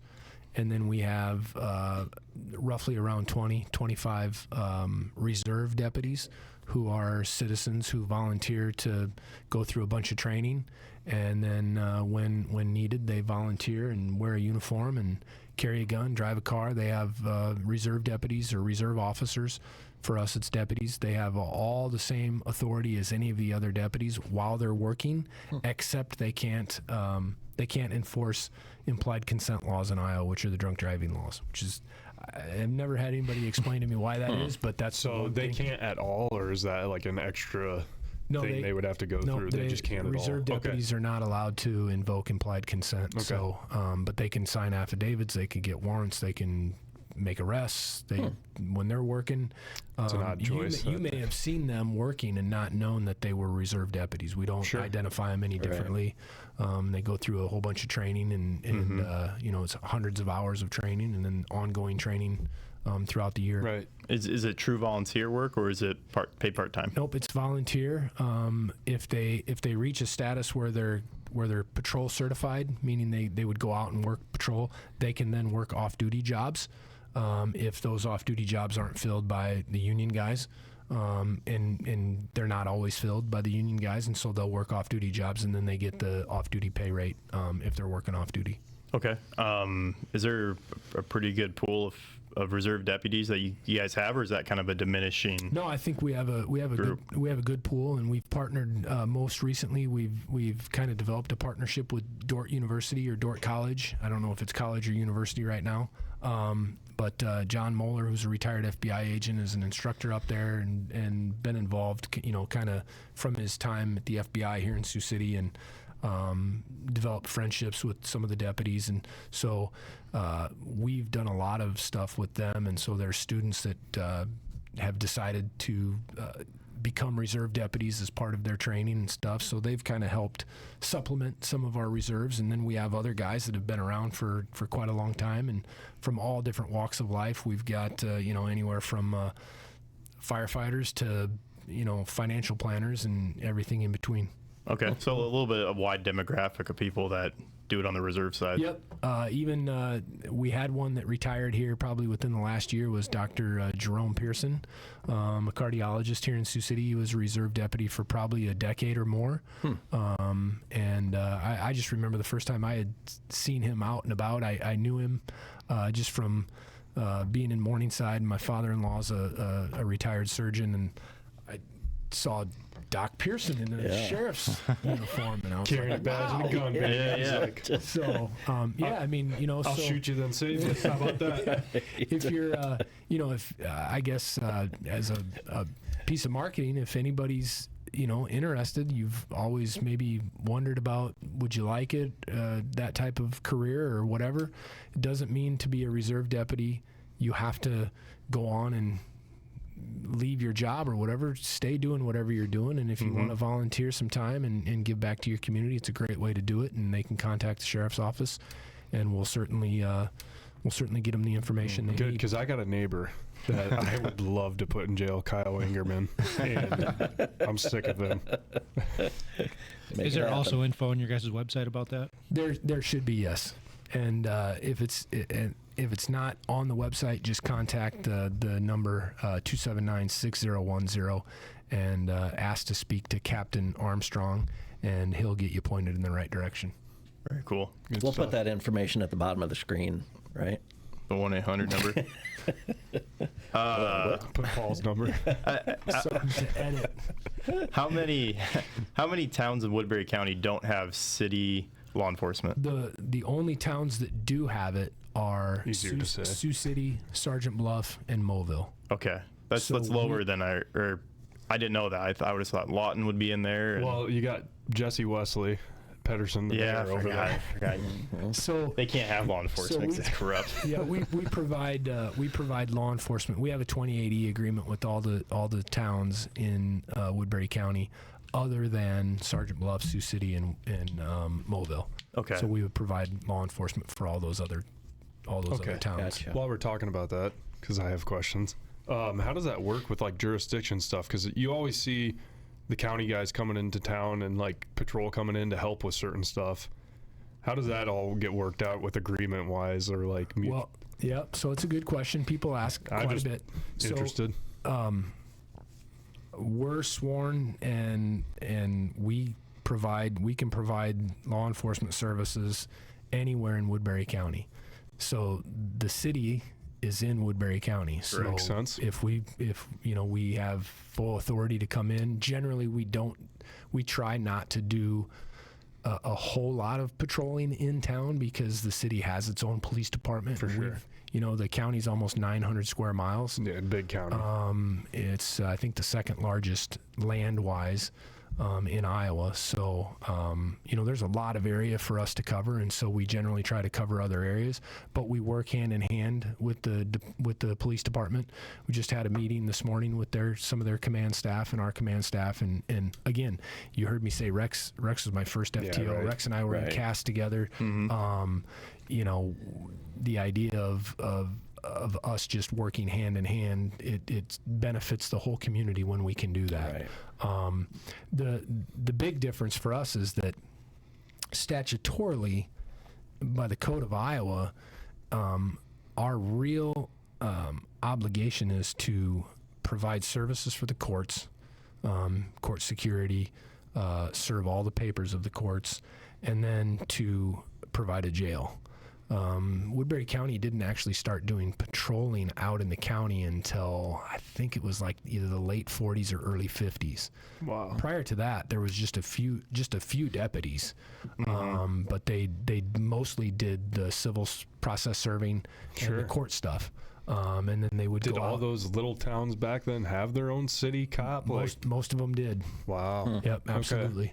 And so they focused on going out and picking up a guy on a warrant or doing those kinds of things. And so it wasn't until the 50s, I think it was 50s, that really started. And so now, obviously we have kind of two sides of the house, but the emphasis for us with the organization is that one side isn't more important than the other. For sure. They're both equally important, and they both have their own functions and their importance in the community and as far as the services that we provide. But again, the majority of our budget and the majority of our staff ends up being on the correctional side, which is one of our statutory requirements as a sheriff's office. Okay. Yeah. So then, like on the patrol side, one, how many deputies will you have on patrol in the county? It could during vary. the day? It could vary, but our minimum staffing is 3. Okay.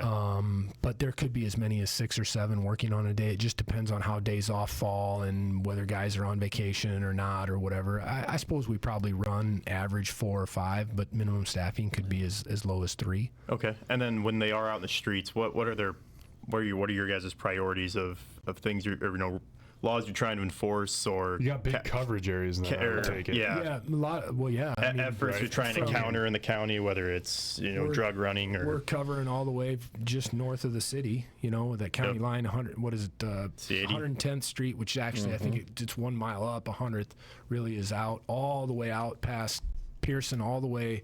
The farthest community that's in the southeast corner of the county would be Danbury. Yeah. And then like I said, almost 900 square miles. So there's a lot of ground to cover. Really, if you're working for the sheriff's office, you kind of decide what you're going to do day to day. I am very, very pro aggressive law enforcement as far as going out and looking for the people that are victimizing other people. And so I encourage our guys to be out and be very active, working the interstates, looking for drug trafficking or human trafficking or whatever it might be. When you're in the communities, looking for people who are suspicious if they're hanging out behind buildings, just like any law enforcement type stuff. Because again, while I think over the years there has been a loud vocal bashing of law enforcement, I know from speaking to people that the overwhelming majority of the public still want us out doing our job. Oh, it's got to be comforting. They for, want us. Some of those smaller towns to see the sheriff car every now and then they rolling want by. us, even if it's in the city, though. I mean, the overwhelming majority of the people all across the country, whether you're in Sioux City, Iowa, or Danbury, or if you're in St. Louis, 90% of the people want the police out there catching bad guys. Correct. And taking people off the street who are victimizing people who are just trying to live their lives. Yeah, Right. And I have just a small group of friends that work in law enforcement. I kind of give them crud for you got nothing better to do, write speeding tickets, and they'll come back and say, well, that's our way in, and our main effort is the things you just said. We're looking for people trafficking drugs, humans, whatever it may be. But If you're already doing something illegal, chances are you might be doing something else illegal. So it's like, no, we're not just out there writing speeding tickets because you're doing 7 over. It's a little more in depth than that, I guess. That deeper than that, bro. That ticket, that violation is a reason. It's a reasonable, articulable suspicion to give the officer or the deputy the legal authority to make that contact with somebody. Yeah. In a perfect world, you said you have anywhere from 3 to 7 out there at any time. How many deputies would you have covering Woodbury County? I mean, I assume just over the years that you lose those spots through attrition, and like anything else, you do more with less. And that's just a massive amount Yeah. of area that needs to be covered. If you could wave a magic wand, how many deputies would you have covering Woodbury County Well, effectively? yeah. So, well, that's a different question. I mean, effectively, I would think you'd want, you would hope to have two, maybe as many as 2 or 3 on each half of the county. Okay. Right? Whether you split the county north and south or you split it east and west, you'd want to have 2 or 3 on each side. But I was thinking, like, if you had 4 deputies and a sergeant working, you could pretty effectively cover most of the county. Yeah. Now, it's a different animal when you're working in the county, though, because if you're spread out like that and you go to a disturbance call and you're going to a fight at a bar in a town, John Wayne time, your backup might be 15, 20 minutes away. That's why I asked. And that happens. That's a terrifying prospect. It happens. Yeah. I think Chief Wingert he has a story that he got into a deal with like 2 or 3 guys in a ditch down in Danbury, and he knew cover was 25 minutes away. And so he's fighting off. Yeah, that's a not good feeling. Throwing one guy in the ditch and wrestling with the other 2, and then throwing the next guy in the ditch and wrestling with them. And, thankfully, they were just being knotheads. They weren't necessarily, I guess, they weren't armed or anything like that. Yes. But stuff happens, and so, ideally, you'd want 20, but that's never going to happen. No. So yeah, we do the best we can with what we've got, and I think that's why training is so important. And that's one of the things that when I came on the sheriff's office and took over as sheriff is we almost immediately we put a sergeant in charge of training and moved him out to Prairie Hills, which is the training center out by the old county home. Which is torn down now. If you drive by there, don't look for the county home because it's not there anymore. But we put Sergeant Jansen out there so that we could really have an emphasis and a focus on training. And I had always heard that, well, we've always been told that we don't have the money in our budget, and this is a tip of the cap to Joe Frisbee. But when I went through my criminal justice education through Bellevue University, and Joe was the instructor, he always said that you don't plan your budget, you budget your plan. So for me, it wasn't a matter of whether we can afford to have a sergeant out at the Prairie Hills Training Center. It's, can we afford not to have one? And if training is a priority, then we're gonna budget it to make sure that it happens. Right. Sure. And so we've done that. We've added different things here. About maybe 6 months or a year ago, was seeing some body cam videos where I thought deputies were overly cautious in using force that would have been justified that they weren't using. And that caused me a lot of concern, because I know from research that when cops get injured or killed, oftentimes it's because they don't use the proper amount of force that they would be justified in using. Man. And so they wait too long, or they and that's got to be a product of what you were talking about earlier. All the probably like hesitation come from all the negative talk around law enforcement the last 5 years, whatever, even before that. But absolutely, that sucks that.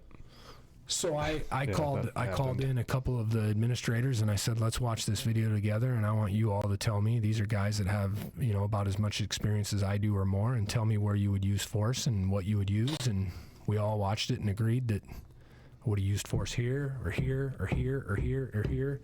And it wasn't used, and luckily the guy that was being dealt with wasn't somebody who wanted to kill a cop. If he was, I think he probably could have been successful. Yeah.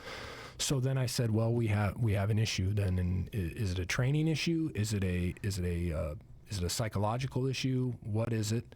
And so we've addressed that, and now every other month we do a mandatory 4 hours of training. It's done on overtime. And we call it response to resistance training.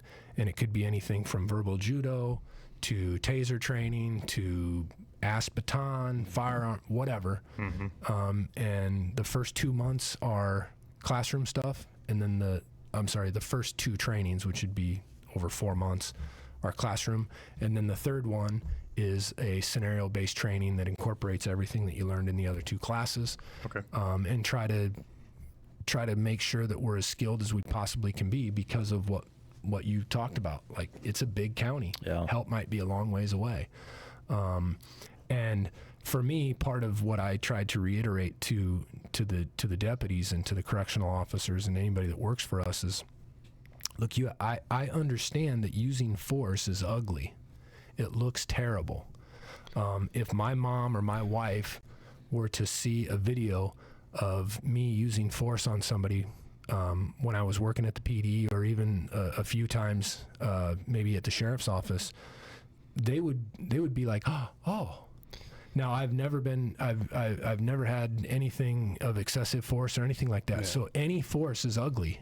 Mm-hmm. But what the public has to remember, and I try to explain this, and what I try to reiterate to our staff, is that they choose what force we use. 100%. True. We don't choose that. They choose Correct. it. When you choose to resist or fight or whatever, that's on you. And then we're going to use that force that's reasonable, for sure, to affect the arrest.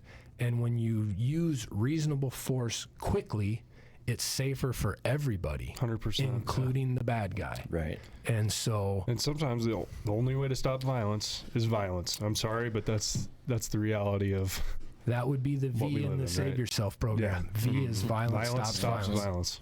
So. And even when I was developing that, my wife was sketchy about. She doesn't think like I do, as she would say. Luckily, hasn't had to. As she would say, normal people don't think like I do. But you're right. Unfortunately, sometimes the only thing that stops violence is violence. So here's what I tell. The other thing I tell our staff is, and I've had this conversation at a public event that we had. I have no expectation that our staff is going to be nice to you when they deal with you. Zero. None. I do not expect them to be nice to you, but I will demand that they're respectful, professional, and treat you with dignity. But that isn't always going to be nice. Mm-hmm. Nope. If you have to use force, that's hardly nice. And so be it. But you can be professional and use force. Yep. You can treat people with respect and use force, and you can treat people with dignity while using force. Correct. And so, again, just from a leadership perspective, I think it's important to be honest with the public that stuff does happen, and when it happens, it looks ugly, but we didn't choose it; they chose it, and then we will make sure that we police ourselves if anybody crosses that line. And thankfully, that just doesn't happen very often. Yeah. You guys wear body cams? We do. Okay. I believe the sheriff's office was the first agency in Iowa to go all across the board wearing body cams. So even all of our correctional officers wear body cams. They've worn them for maybe 10 years. Okay. Pretty eight positive years. Response from your members after going to that. Yeah, I think like any change, I don't know if the firefighter service is fire service is like law enforcement, but change is like a fart in church. Nobody wants that. Yeah. So at first everybody's like, now again, I wasn't there when they implemented it, but that's what I'm told. But now I think everybody recognizes that the body cam it's our best friend. Yes. Yeah. It helps us way more than it ever hurts us. And if it's hurting us, it means that we were doing something wrong. Right. And we need to correct it anyways. Yes. So it's certainly a benefit to the law enforcement officer, the correctional officer.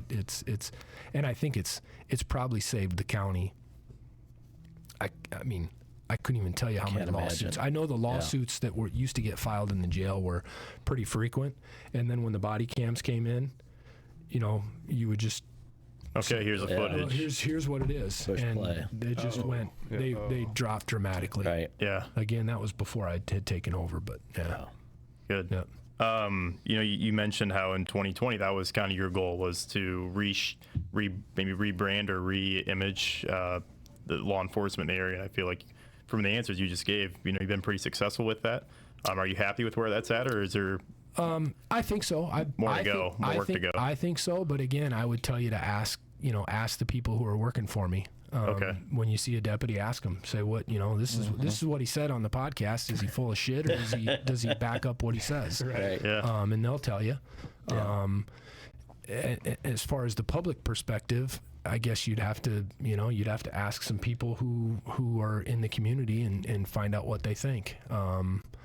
I've never shied away from telling people the truth, even when it hurts. So maybe it's a flaw of mine, but it is what it is. No. As I've gotten older, I think there's certain core values that you live by, and I care most about what my wife and my kids think of me, then probably my parents, in-laws and siblings, and after that really doesn't matter, as long as I'm doing what I know is right, and it's in the best interest of the public and the sheriff's office and the people that work for us and the people that we serve. How you feel about it, sometimes people don't want to hear the truth, but having those hard conversations are necessary sometimes. A guy that I would consider a friend was Frank Lemire, who was a Native American activist here in Sioux City, and Frank and I had developed a friendship over the years, and he always had a saying that sometimes you had to have difficult conversations to make improvements. And so I've always remembered that, and him and I would have sometimes some difficult conversations, but I always felt very I was proud that he would be willing to have some of those conversations with me. He could have had them with all kinds of other people, and he probably was, Right. but at that moment he was never afraid to say it like it was. Yeah. And he was never shy to hear it back either. And so most everybody that I deal with, I think most everybody's like that. You just say it like it is. Just tell me. Yeah, Just for tell sure. me. I can handle whatever it is. Good, bad, or ugly. Be direct. Yeah. Be honest, Yeah. and Yep. Yeah. we'll figure this thing out. Absolutely. I like that. What are some of your other future goals for the sheriff's department in this next term? One of the things that I've been trying to figure out is how we can keep the schools in the county as safe as we possibly can. As you've seen, these incidents that are occurring around the country in schools are not going away. We had one a year and a half ago, 2 years ago, whatever it was, in Perry, Iowa, which was close to home. So a couple years ago, I had been contacted by a smaller community where a staff member was interested in being armed. And so the superintendent and I had a conversation, and I've never been one that I am not for creating the Wild West in our schools. I don't want to do that. But what I felt I could do was, we have reserve deputies who have, jobs that are, like I said earlier, a firefighter, or they're financial planner, or they're a plumber, or they're whatever. Well, why couldn't that reserve deputy be a school teacher? And if they're willing to go through all of the training to become a reserve deputy, they're vetted, psychological background, all these other things, with all the training that we know that we give our reserve deputies, and we entrust them to go out and answer calls with us or do whatever. Why not have them in the school? Now you're not talking about having just any, Tom, Dick, or Harry pulling out a pistol. Right. Talking about somebody that's got some training, who just happens to also be a school Correct. person, Right. whether it's a teacher, Yeah. custodian, lunch person, or whoever, right? But it was met with resistance by the insurance companies, and I think one insurance company insures like 95% of the school districts in Iowa. Weird. But then a law was passed in the legislature last year, allowing armed staff in the schools. And the state the state's putting together what the protocol is, because the legislature made it the DPS's responsibility to set the training standards and all that. And so we've been, myself and Captain Armstrong, have had conversations with people at the DPS level, and we want to be a part of that. I'm not the most patient person in the world. I like to see stuff get done. Like, let's just get all the shit out of the way, and let's get let's do what we need to do. But when I really want to see that through, I really would like to see something like that be able to be accomplished in this term, because I think if you have properly trained people who are properly vetted, if something were to happen, they could be there to make a difference. Right. Yeah. And it's not going to be everybody. And this is what I, if let's say 20 educators in Woodbury County put in for it, half of them probably won't make it. Sure. Because just like I'm not going to lower the standards to fill spots in the jail, I would never lower the standards to have have an educator armed in the school. Mm-hmm. But if they meet all these requirements, why Hard not? to argue, right? Right. Why If not? they meet all the I requirements. mean, there are. I know there's people that have combat experience that are school teachers, Right. Yeah. and if they're willing to be that protector, goodness gracious, and I would only do what I would be comfortable with Yeah. in my kid's school.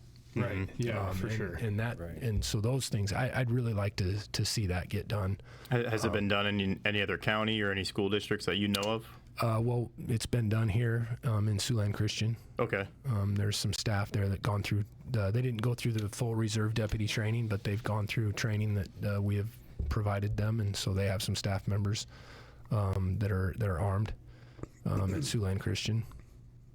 So, but again, it's just always a fear. I mean, and what I always tell the administrators when I talk to them, whether it's here or all across the country, is you cannot guarantee that this will never happen where you live, right? There, you cannot guarantee that. If it happens, I would think you want to be able to stand at the press conference it's going to happen, right? And be able to look people in the eye and tell them you did everything you could possibly do to avoid it, train for it, be prepared to respond to it, and if you can't look people in the eye and say that, then you Failed. You should probably be ashamed of yourself. failed. And so we're trying, again, it doesn't get done as fast as I'd like it to, but you gotta play by the rules. Yeah. and That's you one of gotta- those things for sure, especially now having children. It's like, why wouldn't you be as proactive on that rather than reactive as possible? With knowing what we know now and seeing what we've seen over the years, like, it's just like a no question to me. But because I think it's a lack of education. People are scared of what they don't know, and so if you've never been around guns or you've never been like around ignorance is training, bliss type. then you're afraid, and or they think it's going to be like the Wild West, which scares me also. Sure. Yeah, So, it's got to be a Right. consideration at least, right? When I first started proposing the whole reserve deputy thing before it got shot down by the insurance companies, I didn't run into anybody that was opposed once I explained the whole process. I'm sure there are people out there that would be opposed to it anyways, but man, almost everybody that I was talking to were like, oh yeah, I could do that. Yeah. I could live with that. Yeah, I would want that in my kid's school. Yeah, on that topic, we've had Sioux City PD officers on the podcast before. Are all of the Sioux City schools, do they always have a resource officer during school hours? The high schools and the middle schools. Okay. The public high schools and public middle schools I'm talking have about a grade resource schools officer. when I talk about that and stuff, just because my kids aren't even in grade school yet. But even like, daycare centers, I'm like, dude, easy target. Can't easy, rule it out. You know what I mean? So Yeah. it's like, Yeah, what are they? Sandy Hook taught us that That's what I mean. elementary Like, schools no are one not can off defend limits. themselves. It's Anyway, No, Avoid that it's rabbit hole. Yeah, no, it's a I very mean, that's what I mean. though. very Yeah. good It's a topic. It's possibility, so. I think it came up with when we had Jeremy McClure as well. It's kind of the same thing as ensuring. What does the county, what does Sioux City PD do to ensure safety for our students in schools? And I would say, it is not a hot take here, but every parent, that's their number one concern about sending their kids to school. And then when they think where am I going to send my kids to school and open enrolling here or choosing a private school or things like that, these are all topics that come up. Yeah, well, I mean, I always tell people when I'm teaching the Save Yourself, the only reason I developed the training is because I wanted to do what I could do to train staff because of my kids. My wife's a stay-at-home mom. It's not because she was a school teacher. She's a stay-at-home mom. It's not because of any of the teachers. No offense, I love the teachers, but it was because of my kids. Yeah. And when my kids are at school, I can't be there to protect them.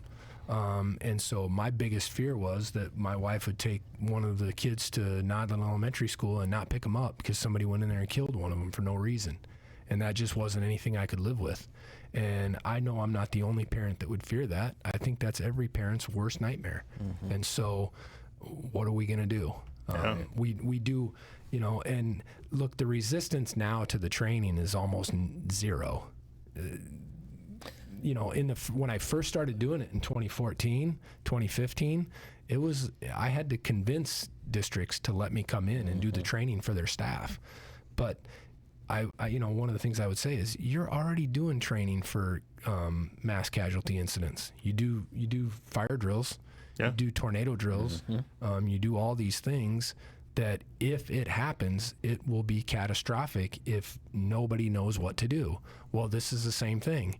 If nobody knows what to do and it happens, it's going to be more catastrophic. So, but now I think there's a little resistance to coming in and training staff on what to do.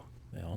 Are you optimistic? Do you think this is something that will, with the legislation being changed, will happen in the near term? You're talking about with the firearms yes, stuff? yeah, with that I don't know. It's yet to sending be, staff to be yet trained? to be determined. Okay. So the Save Yourself training is all unarmed Correct. response, Yes. right? It's Yep. just to anybody that's where it doesn't matter if you're at church, you're at the mall, you're at whatever.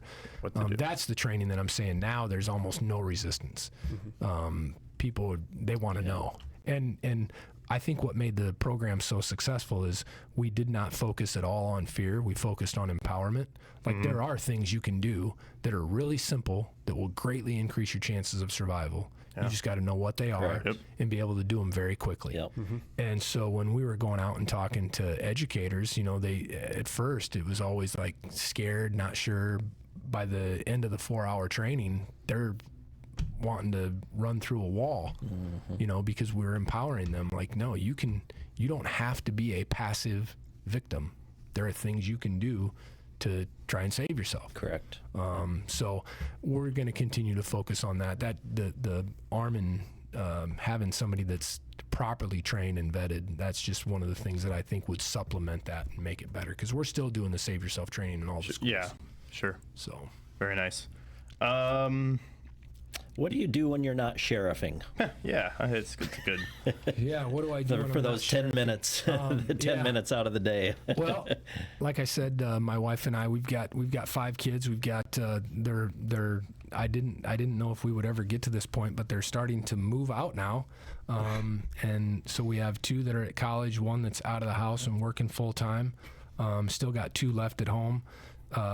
Love to spend time, following them and whatever they're doing. The 2 youngest boys that are still left at home, are involved in different sports and activities. So following them, doing that.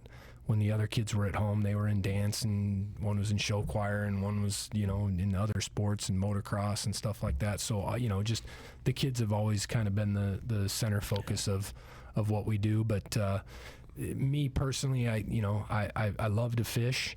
I'm not a great fisherman. I love to go and get away and be able to do something that really requires just nothing but, and my wife would say that, I've got this weird obsession with ice fishing that I picked back up during COVID as a way to just get everybody out of the house. But I like to ice fish. Was just doing that last week.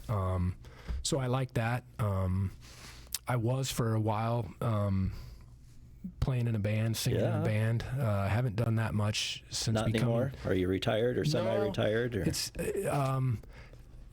a couple years ago that we had some things happen where one of our members was just having some difficulties, and so it just kind of got put on the back burner. But still, I miss it. Would like to get back out and do it. It was kind of, as I tell people, it was like my altered ego on the weekends. Go somewhere, and we were fairly successful for this area. We were playing a lot of places when we first started playing in 2010. First couple years, we were probably playing, 40, 50 shows a year. The last, I think our last show was a couple years ago, but we got to a point where we were playing mostly, street dances or large corporate events and things like that. And it was my escape. Yeah. I could go somewhere, and it was kind of a built-in getaway for the wife and I. She would come, not all the time, but she might come to a show, and we had friends and everything, so miss that. But that's kind of about it, I suppose. That's kind of mostly what. I think Paul's recruiting you. I think that's what I'm hearing. Are you playing now? Sensing a collaboration of some sorts. No, I will never say that I'm officially retired, but I haven't played in a lot of years. Yeah. With a group. Yeah, correct. Do you get together and jam at all? Or just in my house. And bass is your tool? Bass and guitar and drums. So, yeah, I've told guys that if I gravitate towards anything, it's the drums. It's a great release. Yeah. It's just I'm awful. But I'm not awful in my mind. Right. So, well, I'm not a musician. The guys in the band reminded me that I don't play an instrument, so I can't say I'm a musician. Okay, right. so you just I was sing, just the front. I was just the front. Just man. the front man. Everyone needs a good front piece. And I wouldn't even say that I was a great vocalist. I could maybe, I guess, carry a tune, but I tried to make it fun and entertaining. Yeah. But so there was two non-musicians in the band, myself and our drummer. Yeah. Ouch. That's that's how the rest of the Yes, the that's band, how the it's band there. always There's a gives- hierarchy. see it, right? Always Absolutely. is giving the drummer a hard time. Yeah. What kind of music would you guys cover? We covered everything from so our shtick was we covered everything from Jason Aldean to ZZ Top. Okay. Our band name is Locked and Loaded, and we predominantly started off doing mostly newer country rock because nobody was really doing it. And our guitar player John Fitch, who was a retired Sioux City police officer, he grew up playing country music like country rock, and is phenomenal.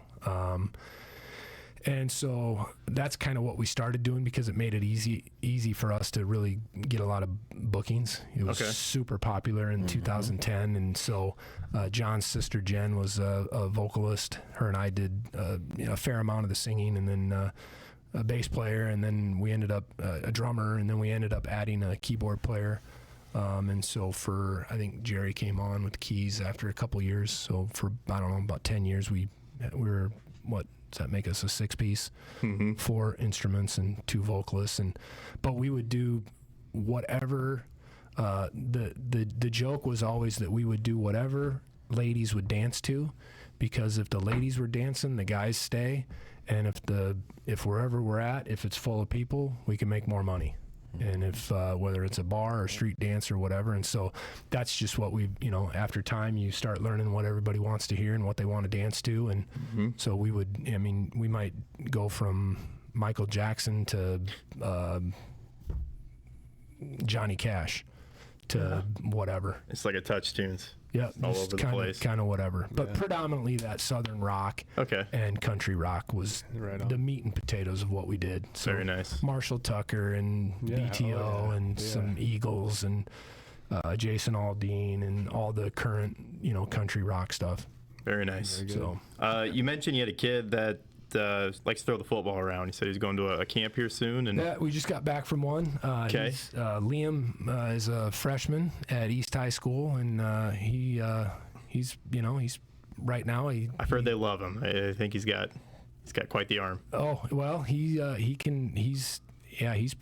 pretty talented. I'm biased, I guess. But, but yeah, he's got some talent. But as I tell him, he's got a lot of potential. But potential without hard work is, really a handful of doo-doo. So he has some goals, and will, as like I say, if you're willing to put in the work to reach the goals that you have, I think he's got all the tools he needs. Yeah.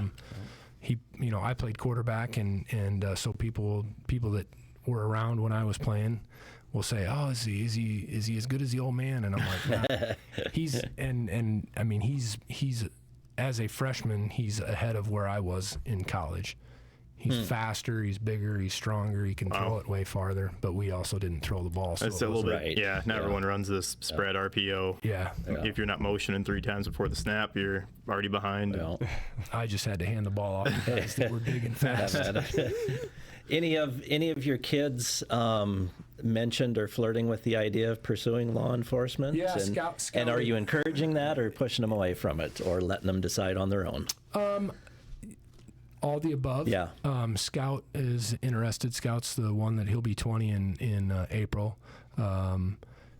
He's interested, I think, in law enforcement, and I just try to be honest about what you're getting into and what it is, but I know he would be great at it. I know he's a very compassionate kid, very empathetic kid, but yet he's got the physical gifts that he could do the hard things if necessary. So I don't want to. I'm in no way am I discouraging him from doing it, but try to be honest with him about what the job brings, and some of that is it affects you in ways that you don't realize. Right. We haven't dived into any of that stuff, but.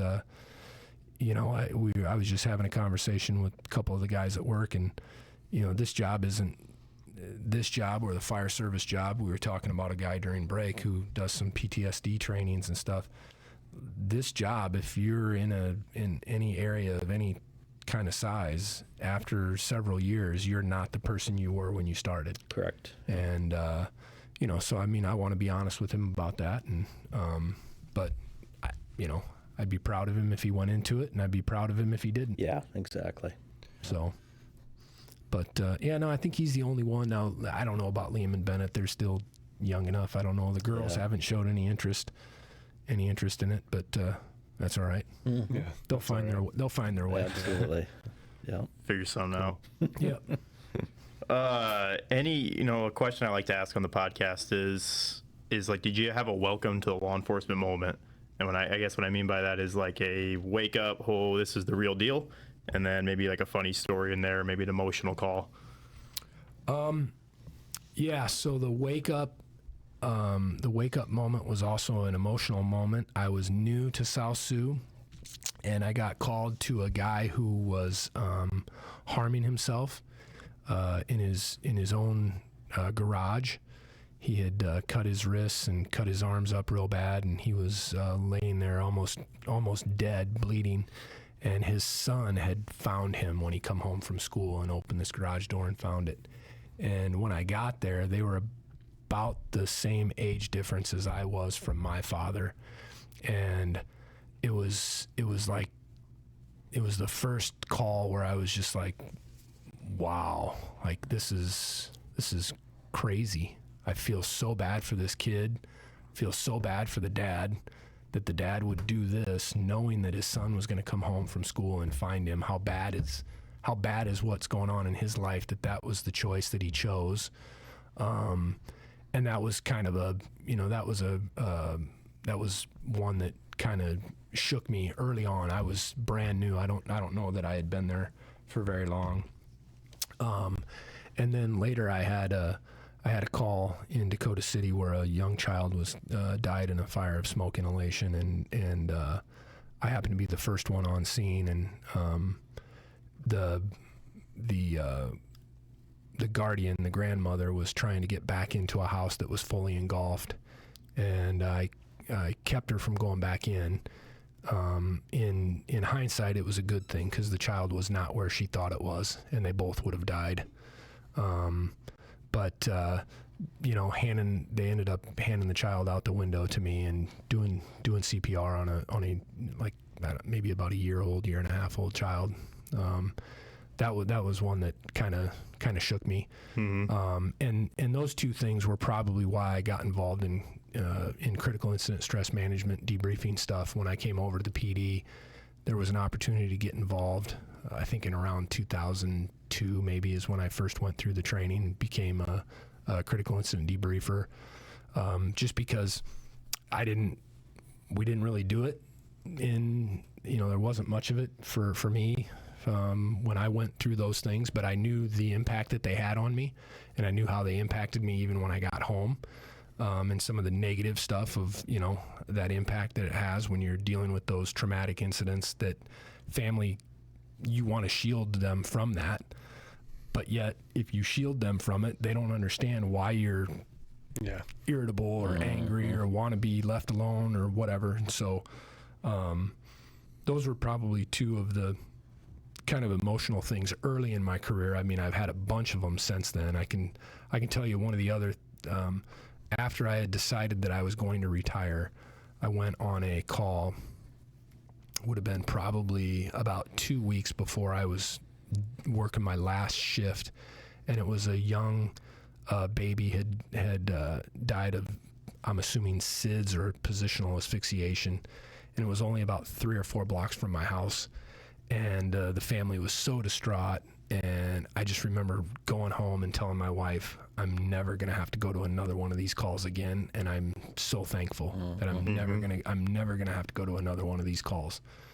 You know, and so I think those are some of the effects that if you've never been around people who work in our lines of work, it's really hard to relate to or understand what first responders really go through. But I also know that when you're in it, I think it's hard to really comprehend the full effect that it has on you. And I didn't realize the full effect that it was having on me until I left. When I left the PD, I had been retired and was kind of living a more normal life, I guess, for about 2 months. And I was driving across the viaduct, and we were going to go eat at Rebo's, which is my wife's favorite restaurant. And as we were driving across the viaduct, I said to my wife, I said, I feel like 15 years younger these last 2 months. Yeah. And so a lot of our guys say. Never, you know, it's like the frog in the boiling pot, in the pot of boiling water. You don't know it until you're in it. And then it's, what are you going to do? You're not going to leave. You're not going to go do something else. You know, you're here. You've been here for 15 years. You got that retirement.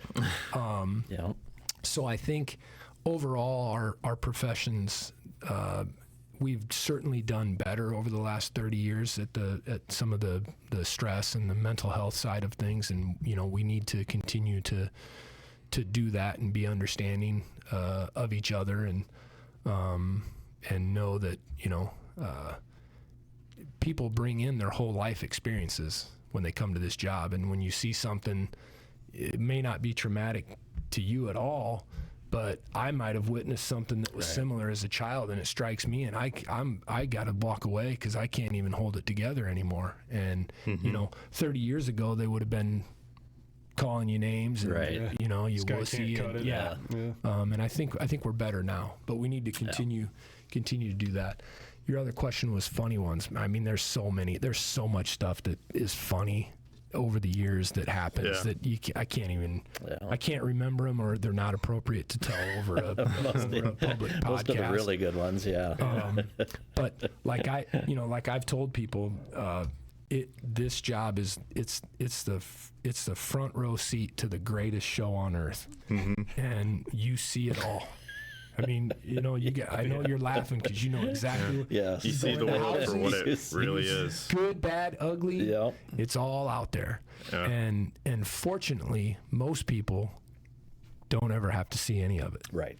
And they're lucky. That's true. You know, and so it's funny when we sit around campfires in our little cul-de-sac. Sometimes people will ask me questions. This was when we first moved in and we were getting to know the neighbors, and they'd ask stuff, and I'd be like, well, you know, do you want to hear the real version, or do you want to hear like, what do you want?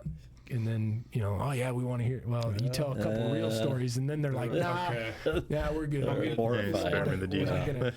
not gonna ask him any more questions. Or they'd say, really, in Sioux City? Yep, down the street. It's everywhere. Right. It's kind of another two-part question. We were talking about recruiting and hiring between police, fire, and EMS. It's not uncommon to get 18 to 22-year-olds that know this is what I want to do, and they're very excited. But that's still pretty young yet. What are your kind of thoughts on people coming into these professions at that age? You did it, and then any advice you'd have for them? Well, keep your record clean, right? Stay out of trouble. If you're getting into law enforcement, I mean, it doesn't mean that you can't be hired, but if two candidates are equal and one has a criminal record, depending on what that is, it may be, it's tougher to break through the ice.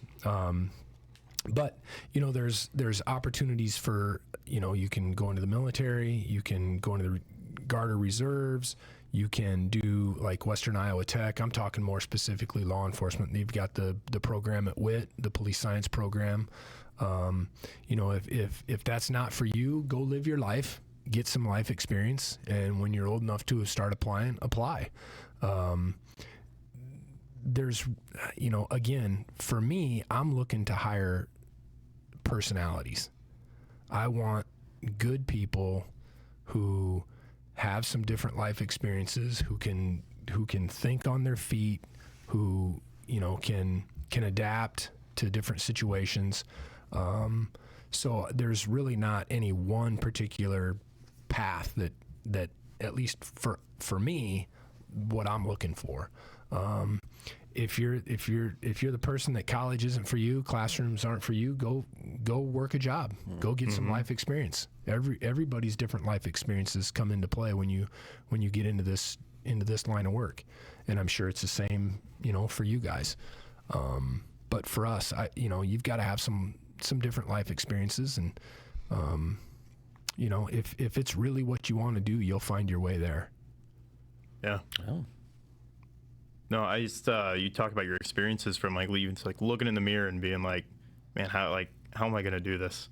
But then here you are, the sheriff, how many years later? So you never know who that can be, and I think it's all really good advice. Yeah, I mean, and like I said earlier, once I knew what I wanted to do, then I would do anything I could do. So one of my part-time jobs in college was loss prevention for the old half-price store down by Bob Rose.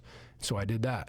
I got to know police officers that way. I got to work cases and do different things. And then when I was old enough to apply for the posse, at some point I knew about it, and so I had applied to be in the posse. I was going to do whatever I could do to try and get myself there. Again, classroom wasn't that I was a bad student. It was just, oh my God, boring sitting through here. Like, I don't want to read this in a book. Just let's go out in the parking lot and show me what it is. And get it done, yeah. But again, I think if you want it bad enough, do what it takes. Set yourself apart from other people in whatever ways you can, whether it's education, life experiences, whatever it might be. Very nice. You guys got any other questions? We got favorite cop movie. We have to go over that. Yeah. Ooh. Might be Lethal Weapon. Okay. Lethal Weapon, yeah. Yeah. That's good. I just had a showing for I don't know if anybody in the family had seen it, and then I forgot a couple of the opening scenes are probably not real appropriate for a 12-year-old. My wife is like, "What are you watching?" She don't worry about it. Well, she probably won't make it through this whole podcast, but if she does, she'll be like, yeah, she'll know. She's like, oh my God. Well, I had forgotten that there was a couple scenes in the very beginning that but. Yeah. Mel Gibson. How can you go wrong with Mel Gibson? But there's some Dirty Harry ones that are pretty damn good too. Yeah. So, but I'm older, so Dirty Harry, that's Clint Eastwood. Yeah. What are some of the worst ones out there? Because there are fire movies out there that are like, oh my God. I don't know if any of them are realistic. Yeah. But I don't even know. I don't know. Gosh. Suffice it to say, there's some bad ones out there. Oh, I'm sure. Yeah, there are. Yeah. And I'm not much of a movie watcher. I don't watch a lot of movies, and if I do watch them, they're probably movies from years ago that I watched, 25 years ago. But. Right. Yep. You guys got any other questions? No. Any follow-up questions? Anything you want to wrap up? No. All right. Well, Sheriff, thank you very much for your time today. Thanks for coming out. This is great. We learned a lot, and again, thanks for sharing part of your story. Appreciate you having me. All right, Brian, go ahead and drop the tones.